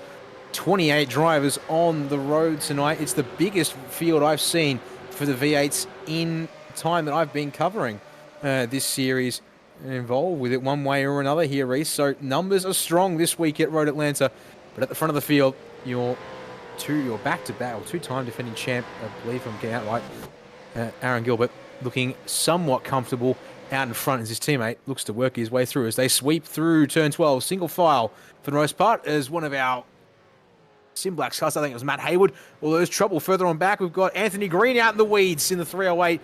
Oh dear, into the tyre bundle he goes, but he will continue, doesn't come to a stop. And the field will continue going through here. Gilbert already with a big advantage over Shane Bowen. Dion de Graaf trying his best to get past into second. We've got Gavin Cox and Daniel Stevens in the middle finger duo behind them. And Well, have a look at this. Jamie Davis trying to work his way forward. He has a huge amount of positions gained, up 9 spots. Stevens gets by Gavin Cox and Colin Bruns gets by Nick McMillan. Oh, it's already going off here in the field. We also had a race control call from Craig Mason. Stephen Varga made rear-end contact with him through the S's, so we'll see how that works out for him. Colin Bruns, meanwhile, staring at the back here of the number 88 of Nick McMillan. That's teammate to Shane Bowen. Henry King sticking his nose out as well to try and make up a few more spots. Yeah, but not able to at the moment here as the drivers work their way over 10A, 10B and head on down to turn 12. These cars here can't, well, they have to get out of the throttle a little bit because they're that heavily loaded and obviously bigger, heavier, a little bit more cumbersome. As you just see there, Peter Pavlovich, the 216, yes, is indeed. As apologies there, didn't advise producer Jay Kennedy that we've had a couple of drivers break away from Century Motorsports and being told that a fix should have been in place, but unfortunately not quite. But nevertheless, the important part being is a couple of drivers who you are used to seeing in Century Motorsports branding have departed the team and started up, or at least joined a new team under the name of Pacific Esports Racing. So you can expect to see some new coats of paint out this weekend, and here is one of them in this VF Commodore edition. Meanwhile, in front of him, Henry King and Nick McMillan side by side. Ends up with McMillan having a scrappy exit of turn 7 race, and Pavlovich says, "Thank you very much, I'll take that spot." That's 8th place for him in the middle here of lap 3 as they head on down the backstretch. In the background, a shot, Matt Hayward trying to get by McMillan. There goes Pavlovich. Oh, he's trying up the inside of King, but doesn't do it. Matt Hayward, meanwhile, right alongside McMillan, gets the inside for 10B. And, just struggles to get off the power. Looks like Bowen, meanwhile, has lost 2nd place to Dion DeGraaf. So that's another feather in the Simblacks team's cap as Aaron Gilbert sets the fastest lap so far. Up the inside goes Nick McMillan. He's trying to keep himself ahead of those 2 Simblacks cars, but he's going to lose trouble on the front position stretch. to 1. Trouble on the front stretch. Something's gone on there. Big damage for Danny Vassell. And Ben Henniker got into him, so I'm not quite sure what's caused. I think Vassell, the first car, in trouble. Vassell lost it by himself. He caught the grass on the exit of the final turn. I have no idea what happened to Henniker. I think he clipped Vassell because I don't think I saw it. Oh, he didn't. No, he didn't. This is a bizarre incident. Well, we have queued up the replay. Well, we're queuing up the replay machine, I should say, because it'll get there in due course. So here we are indeed. So Danny Vassell, that's wide through turn 12. Oh, left rear, only in the dirt. Concrete wall there is not your friend. Ben Hennick is there in the background, a shot. And just panics a little bit, you might say, Reece. It's a bit of a harsh description to put it that way, but evasive maneuver. The car breaks away at high speed, overloads, and around it goes, and it too meets the concrete wall, this time on the right side of the circuit. Yeah, it didn't look like the best of re-entries from Vassell. I think it might have caught Henniker out. But meanwhile, this is how 2nd place was decided for Dion DeGraaf. Nice move up the inside of 10A. Yeah, okay. Might have to stay on the replay. Pick up Tyson Hanmer in the car number 18's had a moment at 10A, 10B at the end of that current lap. Right, okay, so a lap behind. Looks like Hanmer actually having further issues there.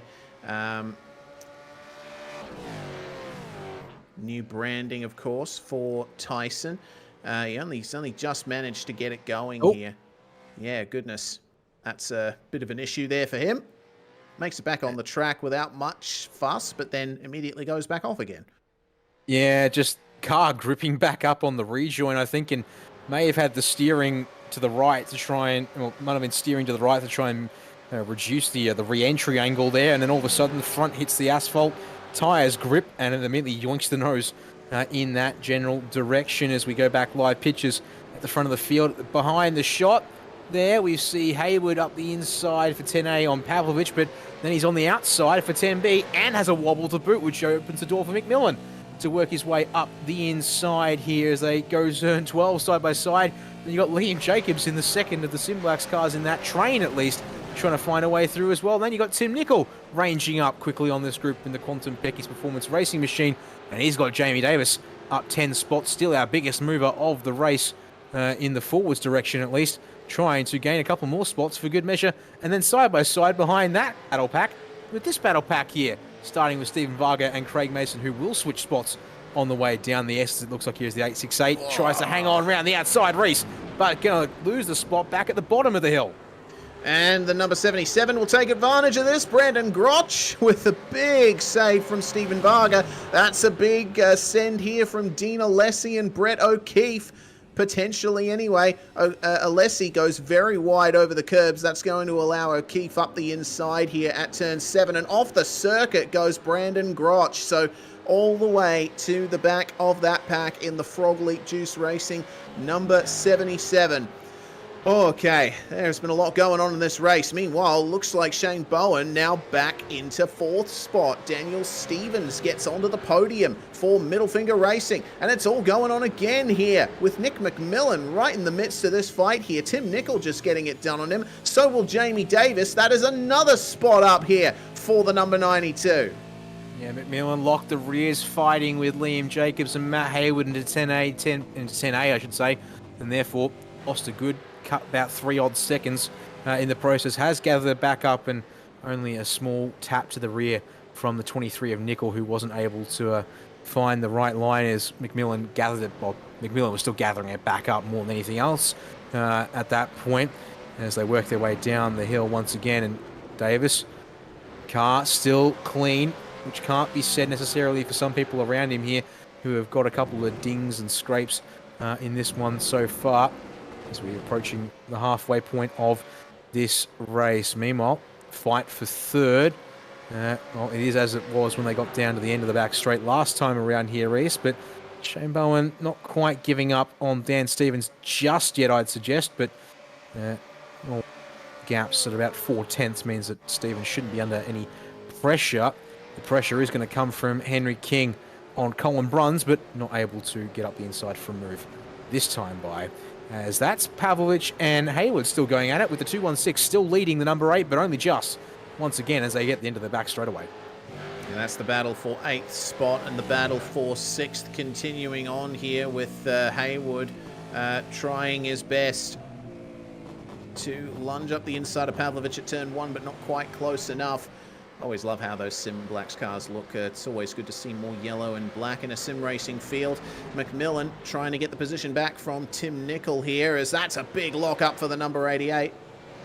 And, well, it looks like Tim Nicol on the radio admonishing McMillan for a bit of an aggressive move. I'm not too sure how justified he is in that, but just shows how hard the racing has been here at Road Atlanta, with Bowen now trying to keep Gavin Cox behind him for 4th spot. Those MFR Commodores are on an absolute charge right now.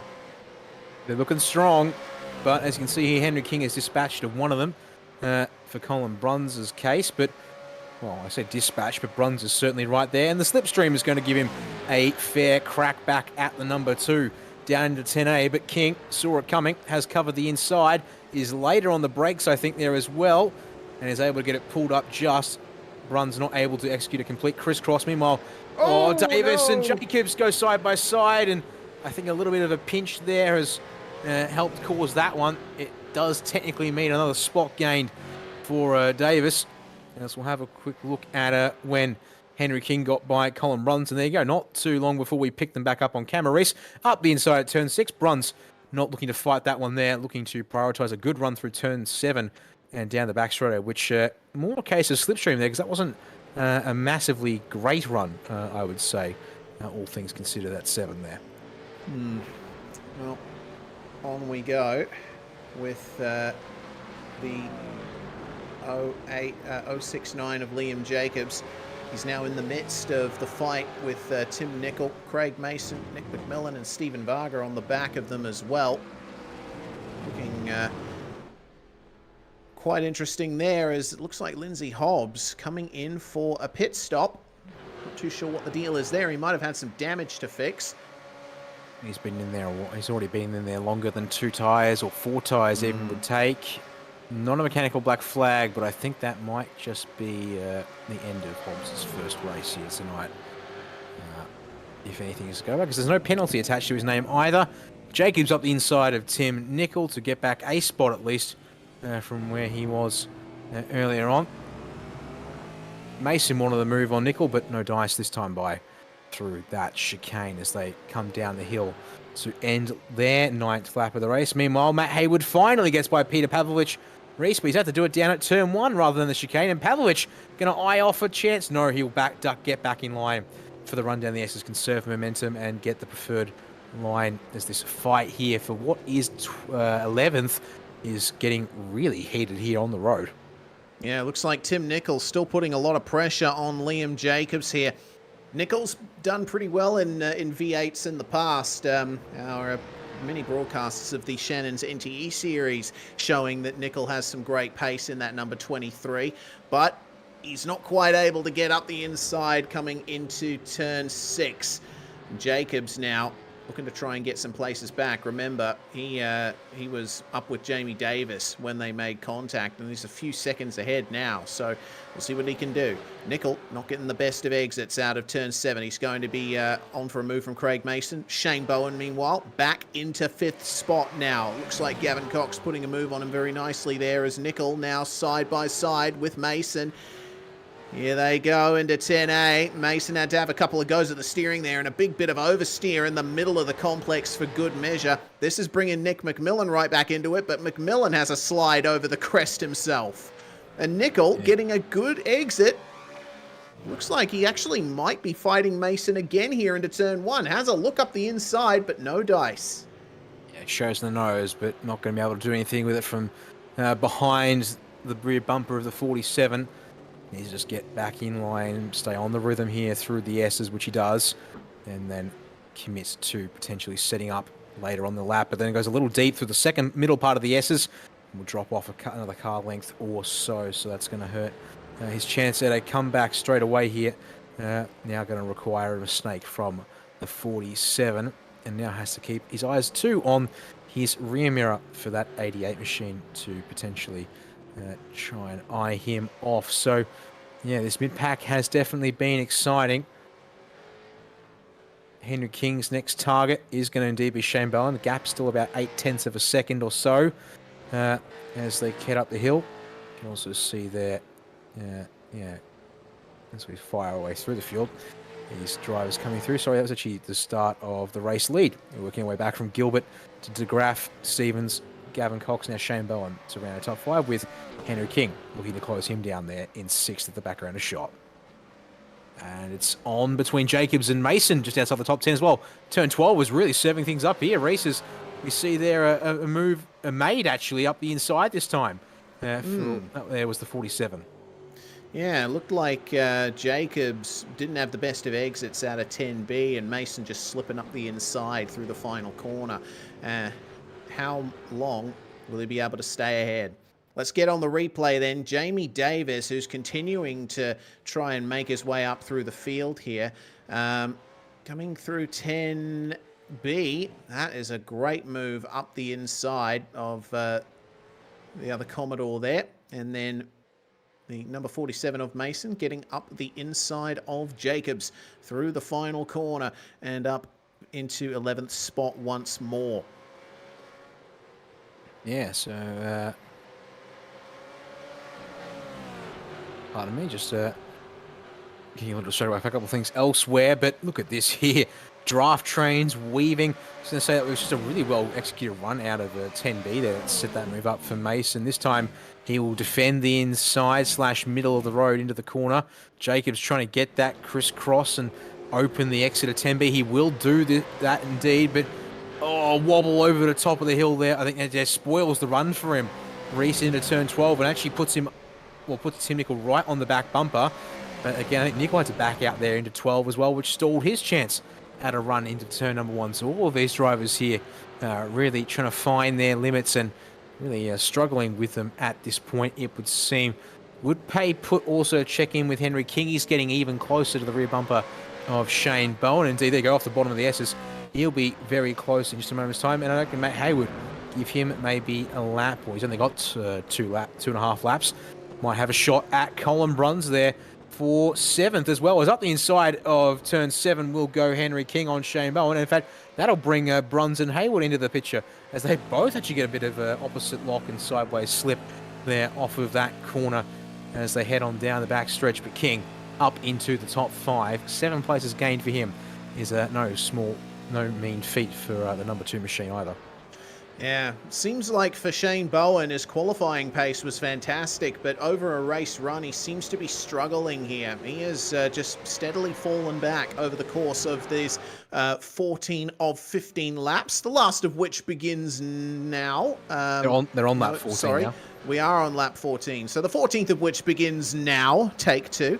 I gotta say, the pace that Bruns has been showing here versus the pace of Bowen, quite a bit of an advantage gained. Bowen's been running mid-22s, but everyone around has been running mid to low 121s, even dipping into the 1-minute 20s occasionally. So it's going to be a tough ask here for Shane Bowen to try and hold on to a position in the top 6.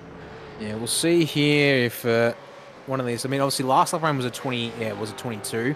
Now, don't forget, he had Henry King pass him here at turn 6 and turn 7, which will have slowed him down a bit. We'll see what this lap looks like, because I think he's going to be safe on this particular occasion, which should give us another reference point for his pace. But let's have a look at his general race pace. Mid to low 21s. He's not actually bad pace-wise. It's just, moments of inconsistency, perhaps you put it that way. And drivers still got a little bit more left in the tank. Hello, Stead Miller's out on track, but stopped on the inside of 10B, and it's just offline, but it's going to make things a little interesting here. Drivers have to now be really mindful. Stead is able to get the car off the road completely, but he's really close to the ideal racing line. That is going to now be playing on the minds of a couple of drivers here, as Barney's got the white flag in hand meanwhile, and the final lap will begin with Aaron Gilbert looking like he's going to have this as Jamie Davis in the pit lane. Oh no, has he underfueled it? Maybe that tells the story as to why his pace was so good. Yeah, no black flags or mechanical black flags of any kind here. The 92 Davis stops in his pit lane. We'll see here if he's gone up on the jacks, which will mean tyres, but it will hurt him for time.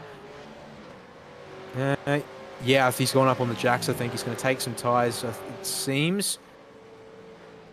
15 seconds, clock's ticking out here. If he needed fuel, will have taken everything again. I think he might just have decided that'll do us. Yeah. Oh, well, he is rolling, but we'll see how it goes here on the second half of the final lap. Aaron Gilbert a long way ahead here. He's just negotiating the final chicane now.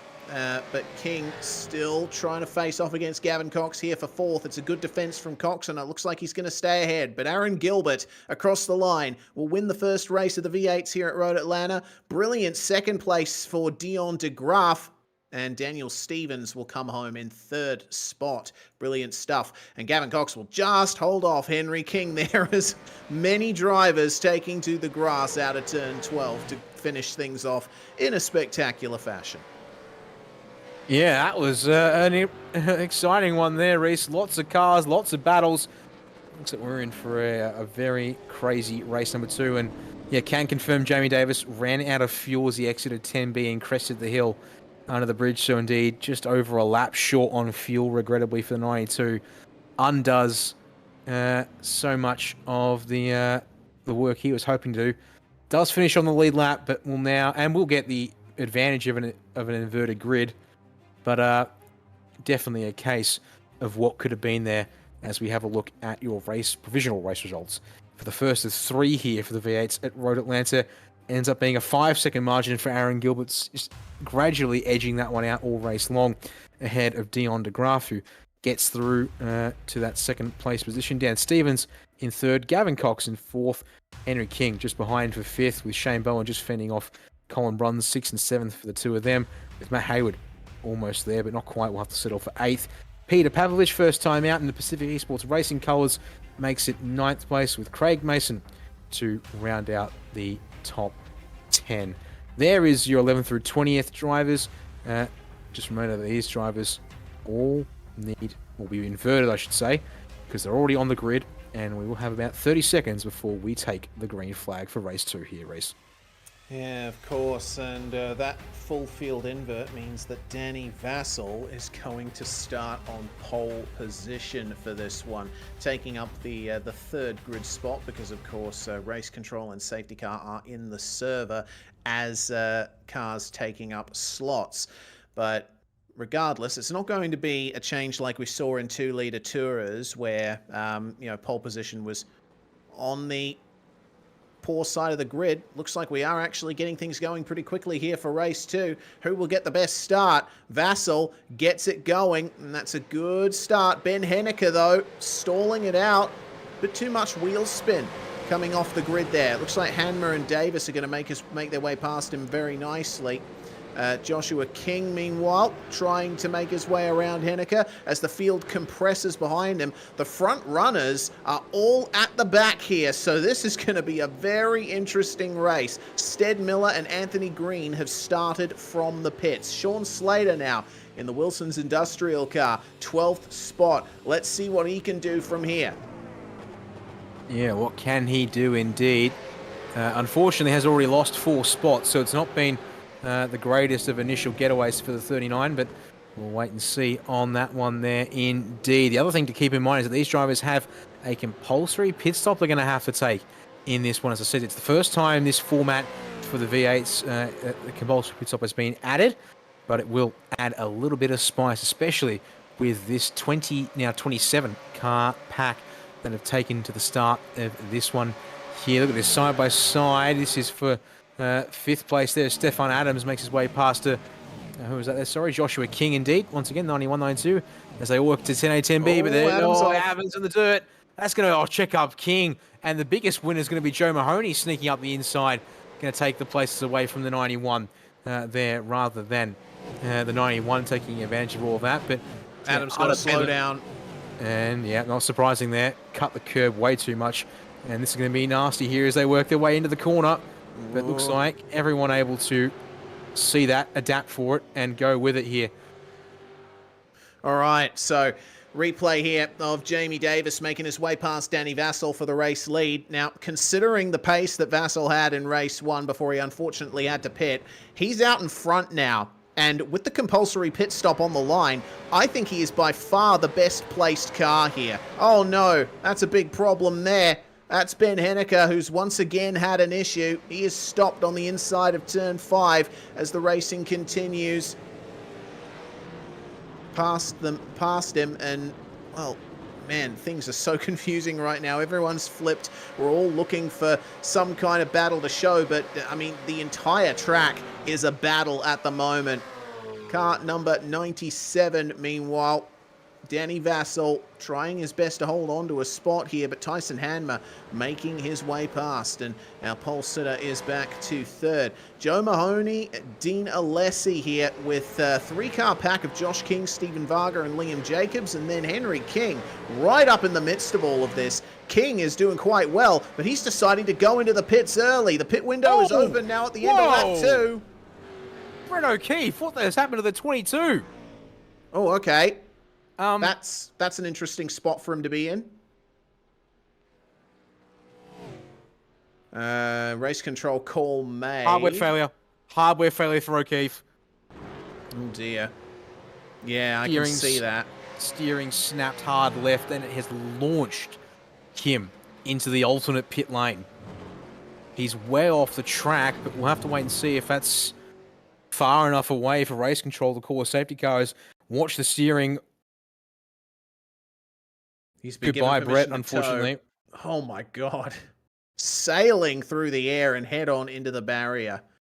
I wouldn't be surprised if the throttle pedal was tied to that as well, and it got stuck down 100% in the process as well, given the way that car was, as you said, quite literally launched into that wall. Back to live pitches, though. Tyson Hanmer has made his way through on Danny Vassell. The top 3, 7 seconds clear of anyone else. And your leader, and Jamie Davis, 3 seconds clear of everyone else. And indeed, this should be a prime chance for Jamie to finally get a result on the board here as, yeah, this full field invert with this many cars in the race is going to make life incredibly hard for our front runners from race 1. As we see here to the pit lane, Matt Haywood and Colin Bruns. They're joined by Gavin Cox and Peter Pavlovich, so 4 drivers down on the lane here to take a pit stop. Our leader to have pitted is the 868 of Stephen Varga, it looks like, down in 21st place currently. Yes, so yeah, they all, Varga, Groch, King, DeGraff, Stevens and Gilbert all came in at the end of lap 2 there. So they will have the tyre disadvantage towards the end. But now they're all filtering through as moves are made. It looks to me like Varga will continue to be the leader of the cars that have pitted. And he has got quite the gap over Brandon Groch, about... I'd say that's about 1.5 seconds. Henry King is chasing down Groch here for this one. And, well, King now will be trying his best to work his way through. And he does indeed into turn 6. Lovely move up the inside. Plenty of space given. A bit of a lock up for Varga just up ahead. Want to try and preserve those new tyres for as much as you can as Davis gets into a 119.6 at the front of the field.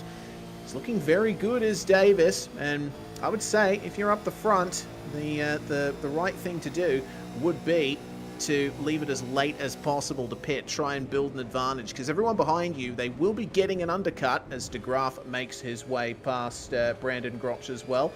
You will get that undercut if you pit earlier, but these guys may have to battle with each other a little bit more, which will cost them some time. If you're out the front and there's no threat from anyone, like for Jamie Davis, probably best to stay out for a bit longer. Well, yeah, and another reason why to stay out on the road, unless drivers are catching off tracks, Jamie's faster than all these guys who have pitted. And that includes guys like Stephen Varga, who's in clean air. Because they're all so close to each other. But like even Varga, right? Varga's got a good 5 seconds to the next car up the road, which hasn't pitted in Ben Henniker. And yet, you can see that on his last lap, Jamie Davis goes and pulls 1.2 seconds on the 868 machine. So, I mean, and Henry King behind him. Okay, Henry did a 120.0 despite passing someone. But all in all, yeah, Jamie Davis says he's got no reason to come to the pit lane anytime soon. He could easily go to the halfway mark of this race, end of lap 8 or so, or longer. He does have to come in by the end of lap 13. But, yeah. Okay, so there we go. Yeah, fastest valid lap is still with Davis, but Aaron Gilbert showing us where the pace is. He's just exploiting some off tracks to get it done as well. Righto then. So yeah, that's the kind of those are the drivers we should be looking at to compare pace. Oh dear, that looks a little bit slow there for Josh King. Yeah, Josh King, actually passing the 7 of Shane Bowen right back there, and the car in 7th, Nick McMillan chasing down one of the Simblacks cars here of Liam Jacobs. It actually looks like Jacobs got past McMillan at some point on this lap. So again, McMillan, he's trying his best to hold on to something, but it seems that consistency is a little issue there in the number 88. No one coming onto the pits this time. There was that initial flurry of drivers who decided to get their stop out of the way nice and early, but we'll have to wait and see how many of them decide to come in on this lap. I mean, yeah, if you don't commit to the early pit stop, you really do have to go towards the back half of the pit window as Tim Nicol and Craig Mason change spots, and that's because Craig Mason is going to be one of the few drivers, or the only driver so far on this lap to come down the pit lane. It means that we're looking at, your top 11 drivers plus Ben Henniker. Just seeing, is there anyone else whose pit numbers don't match up? Actually, Anthony Green. I think Anthony Green may have actually been one of the drivers who needs to pit as well because he started from the pits. So, yeah, our top 13 yet to come to the pit lane as displayed somewhat via a graphic. Mason will slot back out there in, where has he come out? 17th place, in behind Henry King and in front of Dan Stevens. So, you know, our drivers from the front, of race 1 have not been able to carve their way through here in race 2. They're all struggling to make big moves, Reese, but I mean, we saw it a little bit in the 2 Litre. It's just amplified here in the V8s naturally by the sheer number of cars. Yeah. Oh. Sheer number of cars, indeed. That's really giving me a bit of a headache at the moment, a literal headache with how much information there is to process. Tyson Hanmer, meanwhile, well, let's see what he can do in the pits. Looks like Dean Alessi and Nick McMillan have followed him in here, and Josh King staying out. Tim Nicol also in the lane too. So that's cars that were running in the top 10. Oh dear, look at this mess. Oh, opportunistic but fantastic move by Craig Mason. Has just snatched 2 spots off of both Henry King and Stephen Varga, who were fighting each other in a 10A, 10B. Although King decides he'd rather like those spots back that he just took promptly, and Nick McMillan slides out in front of this group here. As look at this here, King trying to get past Mason, and he finally gets up the inside at the S's, but then he almost wobbles it on the exit there, and Mason trying to crisscross him again. Unfortunately, crosses back under the rear wing of the number 2 Falcon. So that, I think, finally, that definitely does finally deal with that one, because Craig Mason then fires the car almost into the wall on the exit of turn 5. He'll fall back behind Aaron Gilbert now. So unfortunately for the 47, that's now 19th place, as Anthony Green's had trouble at turn 7 in the 308 machine. Again, I thought she'll rejoin Anthony. They're coming around the corner there. Whew, all right, well, crisis avoided for the time being as Joe Mahoney comes in from 4th place. Yeah, okay, so, yeah, Davis, Vassal, and Jacobs are your top 3 at the moment. Bowen, Josh King, and Sean Slater. They are the cars left to pit here. And Tyson Hanmer, the leader of the cars to have pitted so far. We have a race control call from Anthony Green, meanwhile. Looks like something else has gone wrong for him. There was trouble at turn 1 as well between Dan Stevens and Henry King. Oh, sorry, Aaron Gilbert, apologies. As Anthony Green trying to get that car back on track and going in the right direction as well. And a little moment for Stevens, and Gilbert's been called in. What's happened there? Ooh, a bit of a lunge from Gilbert, which we'll probably want to replay for, and that doesn't look too good. So the replay here is between Colin Bruns, it looks like. And Anthony Green. That's what sent Green off. Little tap there indeed, but I think Colin was just calling in. Perhaps he felt that Anthony was moving around a bit under brakes. Here's what's happened at turn 1 between Gilbert and Stevens. Yes, indeed. So into the corner they come, and that is a bit of a whack there for both cars. Gilbert losing a lot of time. As we go back to live pictures, Jamie Davis is in the pit lane. This will be interesting. Liam Jacobs also in there as well. Danny Vassal and Shane Bowen stay out. So does Sean Slater. And it looks like Josh King as well. So now this will be the big test. Jamie Davis has come out of the pits, and he is all on his own. He's actually come out just behind Sean Slater here, who has stayed out. Remember, Sean started in 11th spot. So it looks like Davis has the biggest advantage of all here in the lead. Who is effective second at the moment? It is Tyson Hanmer, and he is some way back. Yeah, nearly 10 seconds the margin. Jamie Davis is, by keeping himself at the front of the field, banging in lap times, which eventually slipped into the mid 1 minute 20s, but more than adequate pace on aging tyres. Has absolutely walked away in prime position here to take full advantage of things from take full advantage of the inverted grid. Yeah, just has to wait on Vassal, Bowen, and King ahead to pit. He's also able to get by Sean Slater on his outlap here as well, so that makes things a little easier there as well. We focus here on Liam Jacobs and Dion DeGraff racing each other. DeGraff is going to be effectively our driver who's, well, not effective, I should say, is the driver that's made up the most places. 17 in this second race, has been able to pick his way through without controversy, I would suggest. As there we go, position gain on screen for you now there, alongside gap to the leader.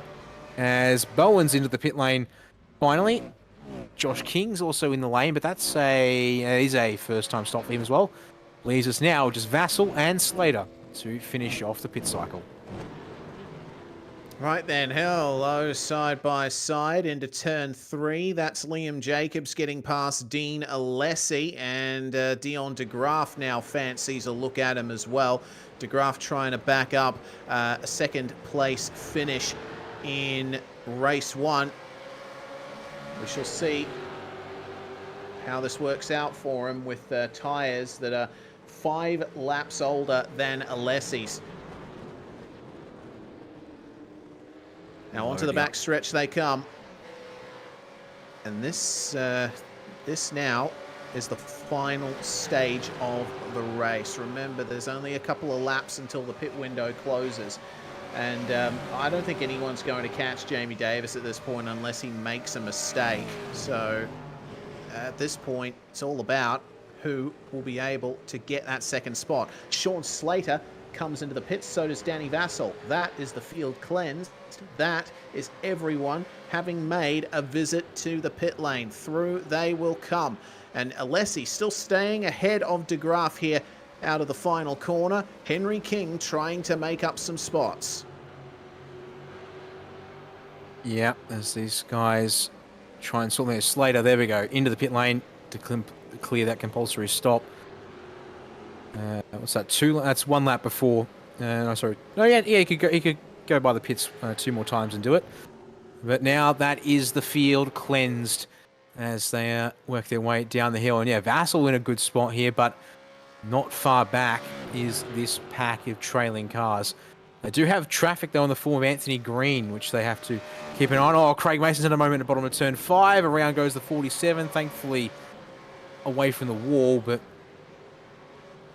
Craig's already been in a bit of a spotter bowler once tonight, and unfortunately to add another one to the tally there. Aaron Gilbert. Yeah. Go on. I was going to say, don't count out Dion de Graaf maybe making a run for the podium late here in race 2 if he can get through the couple of cars ahead of him. But yeah, crucially, Aaron Gilbert not being able to pick his way through as effectively. He's now got Stephen Varga fighting up the inside of Brent Roch ahead of him. Hip check. All right. Tim Nichols. Nickel wanted to take full advantage. Can't crisscross underneath the 77. Contact there, and it puts Groch badly damaged to the point of coming straight to the pit lane. And that presumably will be his race done there, given how close we are to the finish. I was going to say, Gilbert, you know, he's been really mired in the mid-pack, hasn't he? And he's had a lot of trouble getting past these guys. As we get another view as to what happened to Craig Mason. Looks like too much curb at turn 5, and around he went. And yeah, like you say, he did just avoid the tyre bundles. Fortunately for him, but that's a lot of time lost. Meanwhile, oh dearie me, this is Danny Vassal trying to hold on to a spot on the podium. Liam Jacobs right on the back of him in the Simblacks 069, and that's a good exit, but he's not quite able to take advantage. Here we go. Now a little bit of side draft potentially. Vassal will be picking up a tiny bit of slipstream running very close alongside Jacobs there. But it looks like Liam's going to get it here. No, he's not. Vassal's going very deep. Too deep. Way too deep into the chicane. Careful on the re-entry. He does just manage to pull it up there as we enter the 14th and second last lap of this race. Well, Vassal, he held on for as long as he possibly could, but now he is off the podium and in 6th spot. And he is next in Henry King's sights. Yes. Here we go now. Up through the hills. And yeah, just under 2 laps to go. Yeah, I would say watch out here, Dion de Graaf. Good chance at P3. And absolutely lock down the biggest mover of this race. And having made it up 21 spots so far, could easily make that 23 by the checkered flag. But we'll have to see on that one there. Meanwhile, yeah, Aaron Gilbert, your race 1 winner, and generally speaking has been the most competitive driver, or most comfortably in charge driver of the season. Yeah, he doesn't look like he's going to make any spots up from there, given that his gap is around 5 seconds to 5 seconds to Matt Hayward ahead. So I think that will be him done in terms of gains in this race, if everything plays out somewhat normal. But this field has most certainly been energetic and alive. As speaking of alive, Jamie Davis, 16-second margin now to Tyson Hammer goes up, or takes the white flag as the rest of your field makes their way at the end of the show. Oh, Tim Nichols had a bit of drama in a 10A, 10B. Look at Dan Stevens, Peter Pavlovich. Oh, dear, oh dear. Yeah, Shane race Bowen control, involved could you too. take a look at the last chicane? Yeah, there's that was triggered by a bit of an issue between Stevens and Nickel there. Nickel was moving over to protect the inside line, but Stevens just got in there as the door was shutting, and that will take some time to decipher from race control, I think, especially considering the incident it caused. Yeah, 31 of Stefan Adams, meatballed. The number 7 of Shane Bowens picked up mechanical black flag from being caught up in that one there as well. But, well, just to add to all the chaos and conundrum, that'll have to be sorted out later on tonight. But for Jamie Davis, heartbreak in race 1, put him way at the back of the field. He takes full advantage of starting towards the front and takes a comprehensive victory in race number 2 there, Reese. Tyson Hammer, ex-teammate, now competitor. Oh, there's been more trouble at 10A, 10B. This time Matt Hayward and Nick McMillan have gotten together. But, yeah. That victory margin at the end for Davis is huge. He's not going to get the chance to pull that margin again, I would think, here in race 3. But, well, we'll have to see who can come forward. You've now got guys like Dion DeGraaf starting up towards the front of the field. Henry King inside the top 10. Aaron Gilbert also up inside the top 10 after the late race controversy, but well deserved there for the 92. Yeah, indeed. The victory burnouts are already happening for him as Hanma comes home 17 seconds behind. Jacobs in third. Brilliant stuff from them. Dion DeGraaf, meanwhile, I think the most consistent out of all of our field there, getting on to 4th place after podiuming it in race 1. Alessi, King, Vassell, Gilbert, Varga, and Haywood will round out the top 10.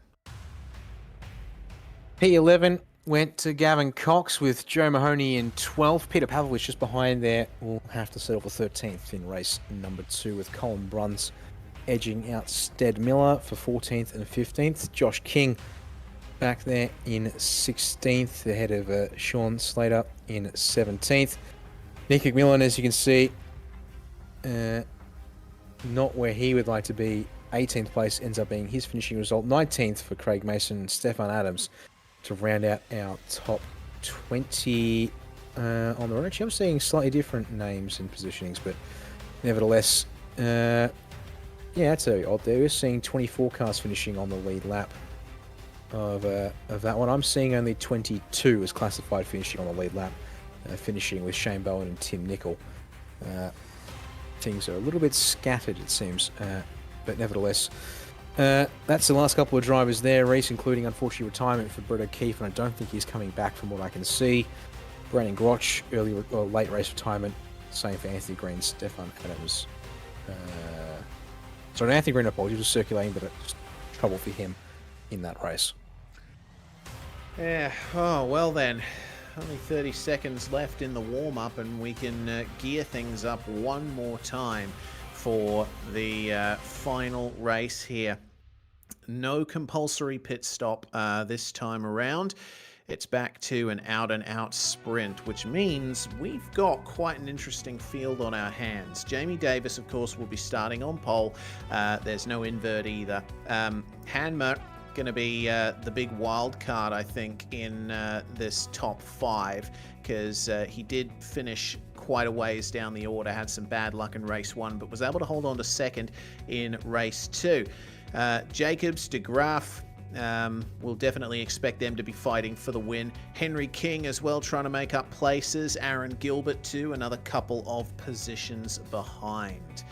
Cars that will be slightly out of position here, I would say, include not just Hanma, but potentially Danny Vassell as well, because remember Vassell, well, he retired from race 1, so this will be the first time that he's really fighting hard with these guys here up at the front of the field. Steven Varga, well, he managed to get into the top 10 at the end of that, which is pretty fantastic, and quite a few drivers trying to work their way forward from here. Gavin Cox, I think, will be trying to get back up to something resembling the 4th he got in the first race tonight. Daniel Stevens as well with a crash. He is going to be working his way up to the top 10 potentially. Tim Nicol will be hoping for a little bit better as well, as Anthony Green tries to get some success out of tonight.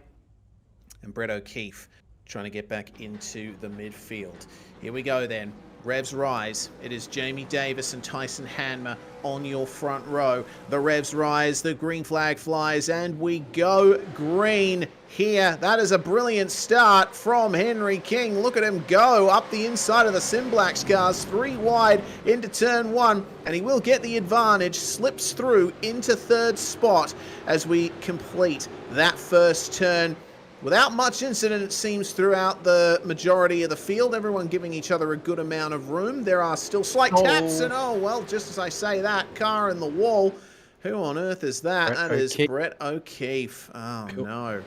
Who I said might not be coming back. Naturally chose the 2-minute warm-up to come back. And unfortunately, that has gone all kinds of horribly wrong for him. Right off the bat there. Just going to try and get a quick read on what's happened to. Oh, he's lost it all by himself going up into turn 2. That's just really unfortunate. Black flag for jump start as well, we're hearing. Peter Pavlovich trouble at turn 7. Possibly involving one of the Liam Jacobs in the Simblacks car's gone around and massively wrecked the front end as well, whilst we've been wondering about what happened there. And yeah, Meatball, I don't know if the 069's making that back to the... He's not trying to get it back to the pits, and he might not be able to get it back to the pits at all. Yeah, and again... That was a case of a driver losing it all on their own in the case of Liam Jacobs. So, oh dear. Well, he's getting... more trouble. Being told to hold. 10A, 10B. Oh, goodness. Safety car called. All right, let's calm things down a little bit, shall we? Oh, boy. So Liam Jacobs, unfortunately, trying to put the power down to stay with Henry King, and Dion de Graaf has looped the car there, and as actually see here, the safety car unfortunately got stuck in the middle of the train. So safety car going to be moved through the field here to pick up the leaders at turn 7 or thereabouts. But also now drivers not quite sure where the order was. So, as I've been told, to have a look here, another replay with Danny Vassell, the focus, in a moment's time. We haven't been able to get that, unfortunately. So we will try that once more as they pass the stricken Liam Jacobs out on the circuit. So here's Vassell on board at the start. So you see King there, alongside him there. Gilbert, actually. Sorry, yeah, Aaron Gilbert, my apologies.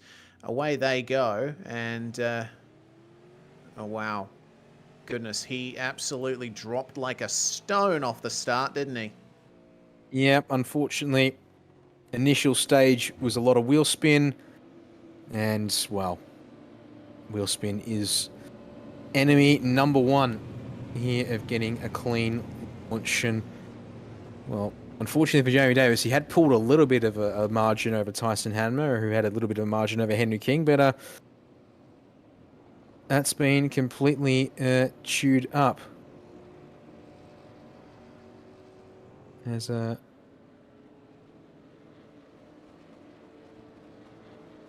little bit of a discussion going on between Anthony Green and Tim Nicol as to who should be in front. Apparently, Tim Nicol asking Anthony Green what he was doing because Green moved ahead of him. Green then went on to say, will you pass me under yellow? Tim Nicol pointed out, well, you were in the tyre barrier. Anthony Green goes, so? So how would you work that one out? Well, yeah, Anthony Green's just run deep and run into the wall, run off into the tyres at turn 1 here. And I would say that, yeah, Anthony Green has lost that position to Tim Nicol because they were both way off the back of the field because they got caught up at 10A whilst we were waiting for the safety car call. We also saw Nick McMillan. So they... so, yeah, I have to say, for Anthony's case, he's also gone back into the pits now, finally.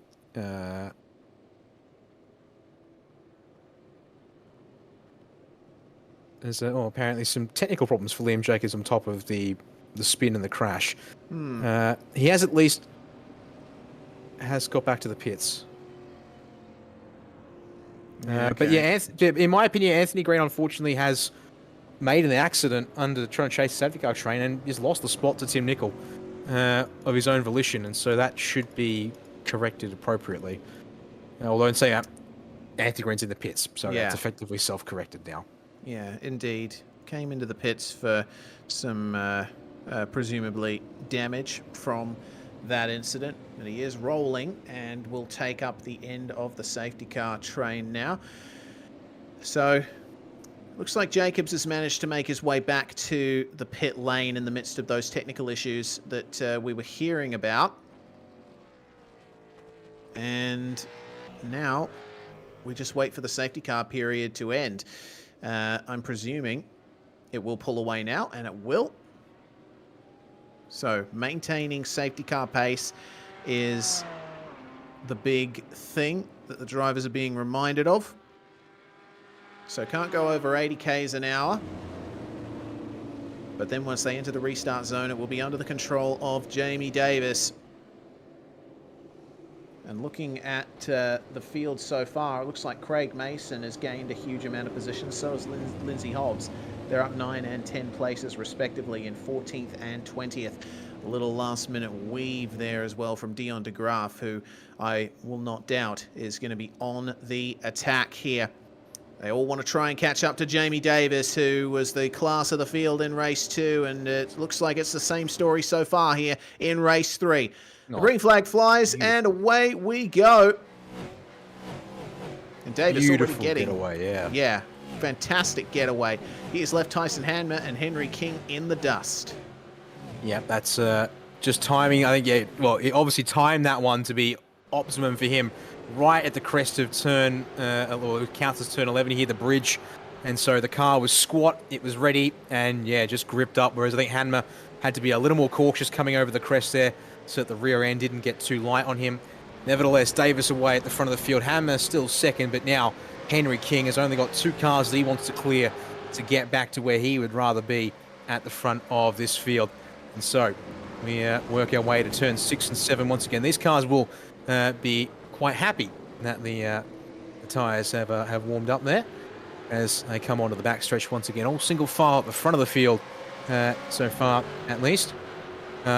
And see here now, King eyeing up Hanmer. Good move, probably coming here, I would think, at 10A in a moment's time. De Graaf close behind, but not going to be in position to challenge. Hanmer will defend Reese, but I think Henry will be keen to get on the brakes later. Not quite this time, though. Crisscross might be on here if he can manage it. A little bit of a lock-up on the way into 10A. That's unfortunately not worked out for King. Has worked out nicely for De Graaf, who gets alongside him coming through turn 12. Room is given, but De Graaf loses pace on the inside, and here comes Aaron Gilbert and Matt Haywood. Gilbert in the middle of a Sim Black sandwich here. Haywood locks up and goes off. There was a bit of contact between him and Gilbert. They both managed to avoid the wall, but that is further dramas for Haywood and our championship leader, Gilbert. Yeah, that is potentially problematic, but we'll have to see how race control looks in that one there, because when you end up in the outside of a 3-wide sandwich, it's always going to be a dangerous place to be. As all, Sean Slater's almost lost the rear at turn 5. He just hangs on to it in the 39 machine, but does lose about 5 spots, gathering it back up and getting back to speed there. So... yeah, the moment's coming out thick and fast here. Meanwhile, 2.5 seconds. My word, what is under the underneath the bonnet of the 92 Auto Serve Commodore? It is something fierce. I mean, part of that is the King versus Hanmer. It's duel here at 10A, 10B. But yeah, Jamie Davis is putting absolutely no time to spare to make sure that he has got what he needs to maybe go 2 from 2 here to round out his evening of racing. There's a move up at 10A and 10B.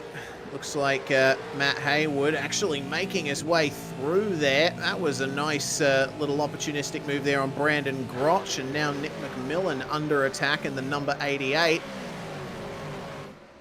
Haywood's wasting no time trying to make up time after his contact with Gilbert through this very corner. Inside for turn 3, probably not going to work too much though. So he'll have to stay in single file here through the S's and hope that a mistake is not made at turn 5. McMillan though, oh my goodness, has he gotten a slowdown? Actually letting drivers go there. That's a black flag. Black flag? Didn't serve a slowdown? Maybe. Would be the only reason he'd have one at this point in the race, because yeah, hasn't come to the pits, so he kind of picked it up in there.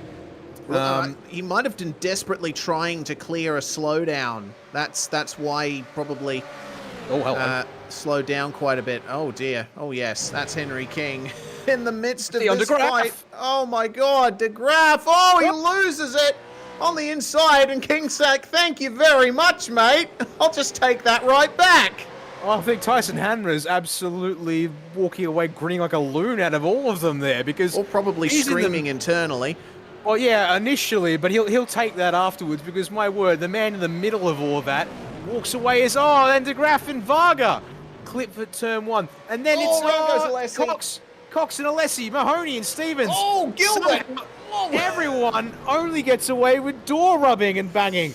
We don't have anyone go around at 1, my goodness. I tell you who is screaming internally, it's me. I'm amazed that there haven't been any huge crashes out of this so far, touch wood, my goodness.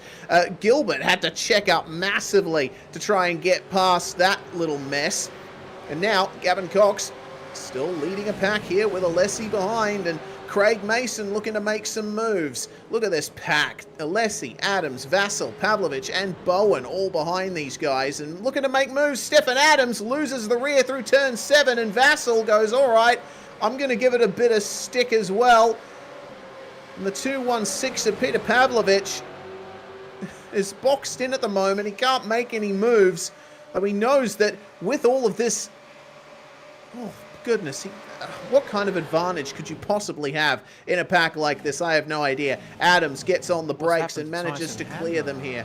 Oh dear, is that him in the gravel? It is. Oh no, the 18 Vermilion Motorsports car, that's a lot of damage to the left side as well. And we're being told, yeah, mechanical black flag is flashed up. Oh, Gavin Cox is in the wall on the front straightaway as well, the 555. Well, we'll see what happened to Hamner first. He unfortunately lost the rear and got into the barrier. Self-spin, too much dirt at the apex. Yeah, that's brutal. And a mechanical black flag for Gavin Cox as well. This is going to be why. This will be a self-spin as well, Reese. Well, kind of self-spin, unfortunately. Yeah. Got a bit for of him, help Craig at the Mason's end. got no time to react at that kind of closing speed. Yeah, absolutely. Oh no. So, a couple of our drivers have fallen. Henry King is now in second spot, and he's got a good gap to Dion de Graaf, but man, the fighting is just on behind. Daniel Stevens is the one heading up the giant pack here for 5th spot. And meanwhile, everyone behind Craig Mason here desperately looking for some kind of advantage. Remember, this is a sprint race. There isn't going to be a compulsory pit stop, so there aren't going to be any opportunities for drivers to have a rest or try and gain an advantage over their rivals. They have to just race. Yep. That is the beauty of it all. We're being told here 11 cars you can put in a row here from 9th back to 19th. I'd even wager possibly... No, it is actually 19th. No, I'd say you can go back to 20th. As we've got side-by-side scrapping into turn 1. As this field here works their way up the hill. And side-by-side in the turn 3 there between Stead Miller, and that was Matt Haywood. Haywood comes out ahead in the process, but absolute bedlam out here on track. As in the meantime, Jamie Davis has built a margin to nearly 5 seconds, and I think we'll be quite happy with that, to say the least. Yeah, I think he will. Oh, Brandon Groch made a little bit of contact with Peter Pavlovich as Stevens tries to fend off Aaron Gilbert. Is successful there. But it doesn't matter where you look outside of the first 4 or 5 positions. There is a battle happening somewhere out on the racetrack. Stevens versus Gilbert. Behind them, Bruns versus Mahoney. Then Mason versus Adams. And then Danny Vassell heading up this massive pack that includes Alessi, Bowen, Groch, Pavlovich, Haywood. You can even throw in Miller, Slater, Nickel, Henniker, Hobbs, and King in there too. And that's Josh King, not Henry King. Yeah, the good old train. There you go. Well, that's 11 of them again, I think it is. From 11th to 20... No, 12 of them. I tell you, I've got to count carefully here. 11th to 22nd is 12 cars, because it's always fun forgetting one, as it were. Haywood, this time up the inside, trying to get past Pavlovich. Pavlovich on the dirt through turn 4 is just going to hold on to that spot there. He's wide through the middle part of the S's. Thankfully able to gather it up in time for the end of them here at turn 5. As Haywood looking to try and press on and get back forward in that number 8 Falcon. And then in behind him, you've then got guys like Sean Slater! Goes around in the background of shot. I think just somehow avoids everyone else. Now the rejoin here, a little dicey with the grass, but finds a gap to work his way back into there, Reese. Yeah, only just, and unfortunately, that looks to me like he just lost the rear end, locked it up on the downshift. It seems as Joe Mahoney and Colin Bruns have a little trade here for 7th spot, and off goes Bruns. Keep it out of the wall. Yep. Thank goodness the little bit of extra tarmac there for the drift layout of Road Atlanta was there to save him. Now, careful on the re-entry. This could be difficult because, well, as drivers are coming up over the hill, they're not going to be able to see you very well. But there was a gap, and he fell into it. Oh, no. Stevens is off. That's from, what, 6th spot, I think, or thereabouts. No, he was in 5th. He was in 5th at the time of that incident. And, again, it looks like a complete self-incident here. Gilbert did go up the inside for turn 1, but I think Stevens tried a bit too hard to fight it. He locked the inside front.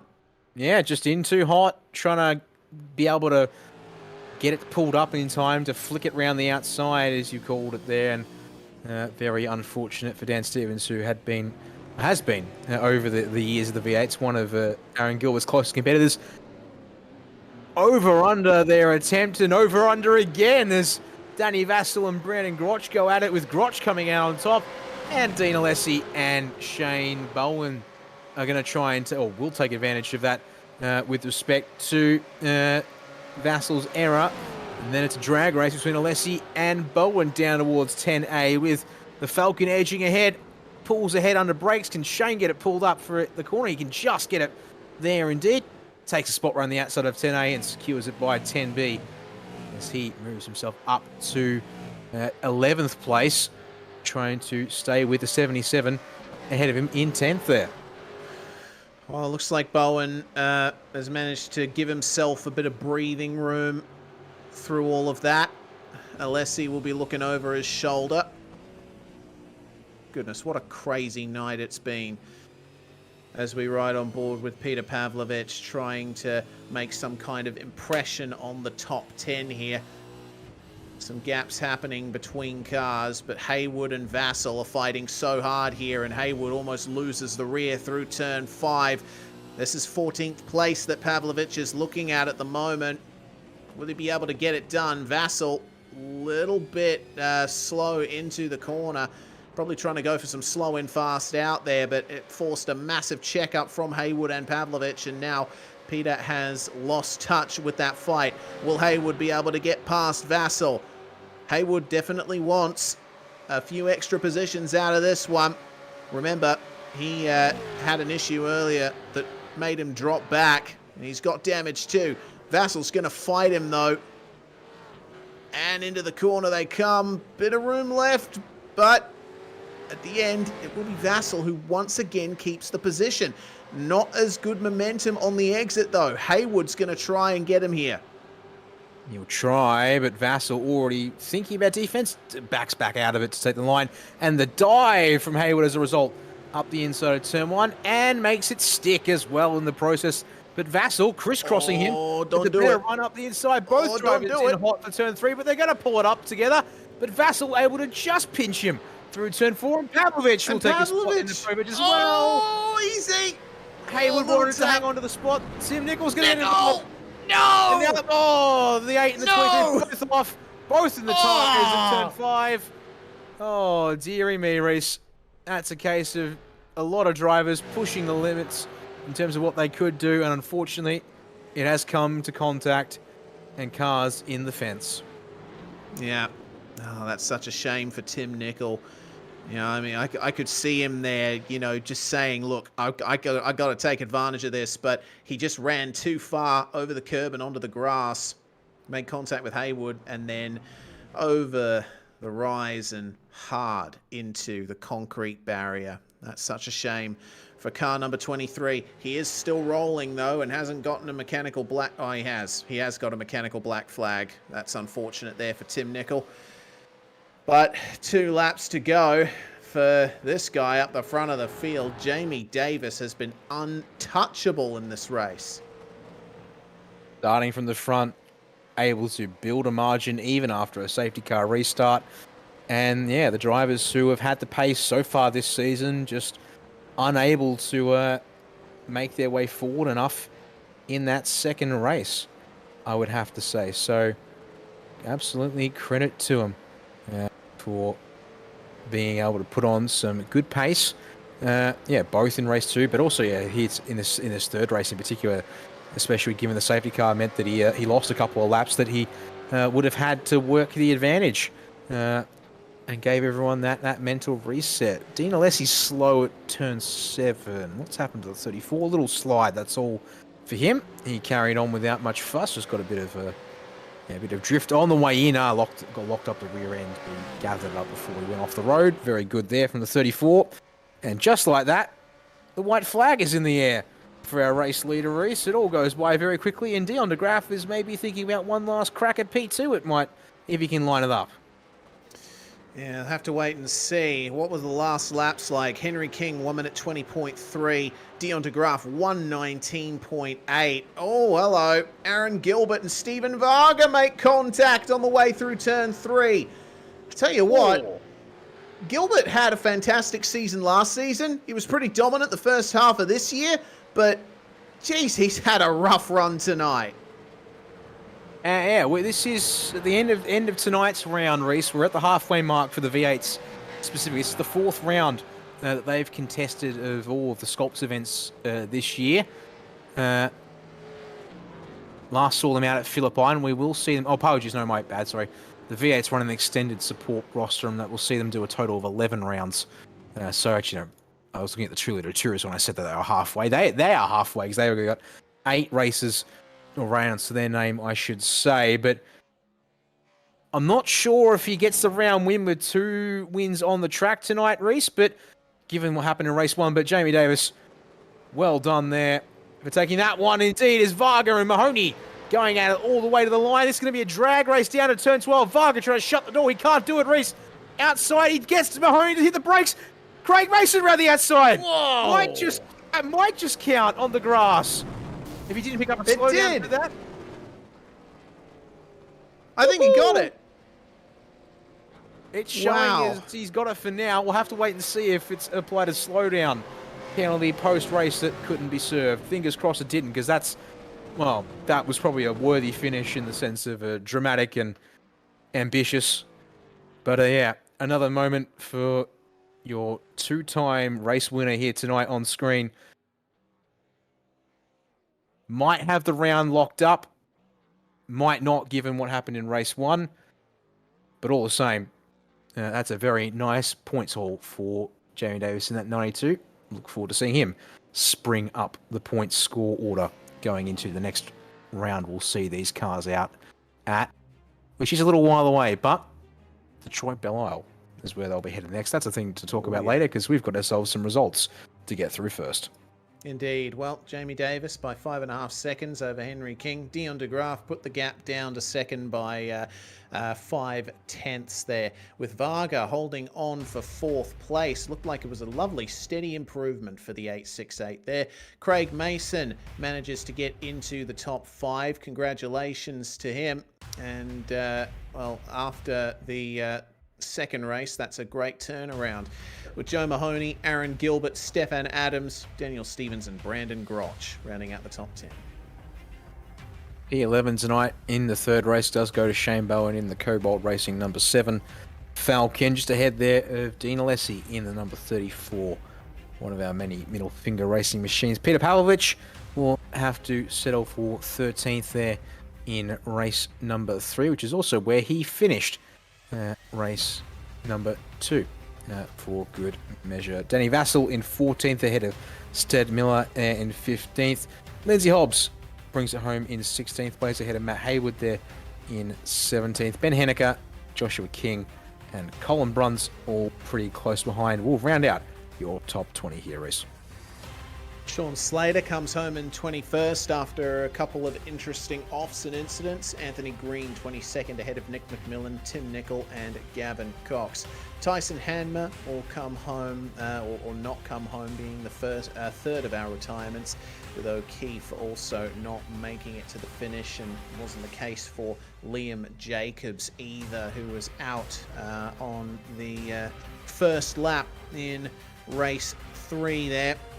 Shame that he couldn't back up his race 2 podium, but either way, that's going to be the end of racing action. And of course, I think we should bring in Jamie Davis, our winner of 2 races here tonight, for the victory interview. Well, Jamie, that was quite an interesting night from you. Didn't quite go to plan in the 2-litre Tourers, and seemed like race 1 of the V8s wasn't going to go your way either, but you definitely came back strong in races 2 and 3. Yeah, those 2-litre Tourers, first time having a crack at them. So yeah, that's a bit of fun. But yeah, race 1 I underfueled myself by a lap, so kind of really set me up for race 2 and 3 then. Yeah, definitely did. I think the reverse grid was definitely a big part of that in race 2, getting up the front and being able to show your pace here, while everyone else who was running up the front in the last race was mired in the back and trying to fight their way through. It was just a case of managing it from there. Even the safety car restart, I just tried to build that gap, so Henry and Dion wouldn't get too close, but it turned out I had a bit more pace than I thought. Well, yeah, a bit more pace you definitely had, and that's once again an excellent haul of points for you, now reaching the halfway point of the V8 season. Next round is at Belle Isle. Will we be seeing you there? What do you think of the track? Oh, most definitely you'll see me there. Love-hate relationship with the track. It just depends if I'm in the wall or not. Sums it up pretty well. Well, thanks very much for joining us for a chat, Jamie. Is there anyone you'd like to thank before we let you go? Thank the team at Autoserve. Yeah, everyone's just a great bunch of support. You guys for running the series and putting on a good show. Thank you. All right, Jamie Davis there with a fantastic run here at Road Atlanta, and Dion de Graaf also in the box with us. Dan's going to have a chat to him. Thanks there, Reece. Well, Dion, good night for you, all things considered. Was not quite the win tonight in any of the 3 races, but 2 podiums and coming through from 29th in race 2 with the invert to 4th is certainly a good night of racing, you'd have to say, at Road Atlanta for you. Yeah, I was just trying to send it in that reverse grid. I was just had to do them 2 laps and then pit, just so I could get out with clean air and just try pushing like that. It was the easiest thing to do. Not surprising, all things considered, yeah, when you're stuck at the back of a full field invert, well, starting at the back of a field, I should say. I mean, yeah, looks by all things considered, yeah, you sent it, that's for sure, but you sent it in a way that didn't get you in any strife or controversy, so, I mean, yeah, it worked out for you quite nicely. That meant you're in a good spot there to start race 3. Yeah, just, plus the safety car did sort of reset things. So they did that sort of, obviously, it's a short race, but a safety car early on there sort of give you a chance to think about resetting and going again, or so? How much did that break up the flow for you in race 3? I preferred it because the set that I've been running, that I've made, absolutely just destroys rear tyres for God knows what reason. So I was just destroying rear tyres the whole night, so I had no rear end. So that little 3 wide moment in race 3 down at the bottom of the straight, I kind of was fully locked and just hoping for the best. Yeah, well, it was a little hairy, but you were able to get out of there without too much drama and get back on your merry way, it seems. And 2 podiums and a 4th place. I think you're in contention as a result for the round win, which is a nice little spring in your step points-wise. And, 4 rounds down for the V8s here out of 11. We'll be going to the streets of Belle Isle next in a couple of months' time. What does that sort of bring to mind for the V8s like this? Absolutely love that track. Love hitting the curbs hard and just bouncing around. I actually prefer the street circuits, so it should be good. Yeah, well, yep, and turns out, just have a look at the calendar real quick. Only 3 weeks away, Friday, July the 14th. You guys will be back out on track for that action there. Before we let you go, Dion, who do you want to thank for your results tonight? I'd like to thank all the boys in our chat. The main man at Simblacks, which is Stefan Adams, who was racing tonight with us, does an absolutely amazing job. And just, if you need any sim gear in New Zealand, just hit him up and he's the man to see. There we are. Thank you very much, Dion DeGraff. 2 podiums, 4th place. Looking like he'll be on track for round win here at Road Atlanta in the V8s. And that'll about do us for tonight, Reese. And only 3 weeks away before we see our next bout of support racing action. The V8s return on the streets of Belle Isle, and they're joined for the first time since Indianapolis in early May. The Grand Tour GT4 category getting back out on track after a 2-month absence in the support series schedule for those GT4 cars. Yeah, I'm looking forward to seeing the Grand Tour come back. It's going to be a lot of fun to see. Well, we do hope that you guys will be able to join us out there all around the world on the 14th of July for the next round of V8SCOPS supports. But fun doesn't stop here at SimSpeed. We do, of course, have the iRacing Grand Prix Series broadcast and also V8SCOPS itself on Sunday afternoon. You'll be able to catch that from 6 p.m. Australian Eastern on Sunday. Well, thanks very much, everybody, for watching. Big thanks to OKMS Media and Graphics and Wilson's Industrial Sales for your support of the V8SCOPS support series, and, of course, to all the crew at Oceanic Sim Racing for keeping a tight handle on everything that's going on out on track. I'm Reese Gardner. It's Dan Yeaman alongside me in the commentary box and Jay Kennedy on production. Make sure to like us on our socials, and we will see you next time.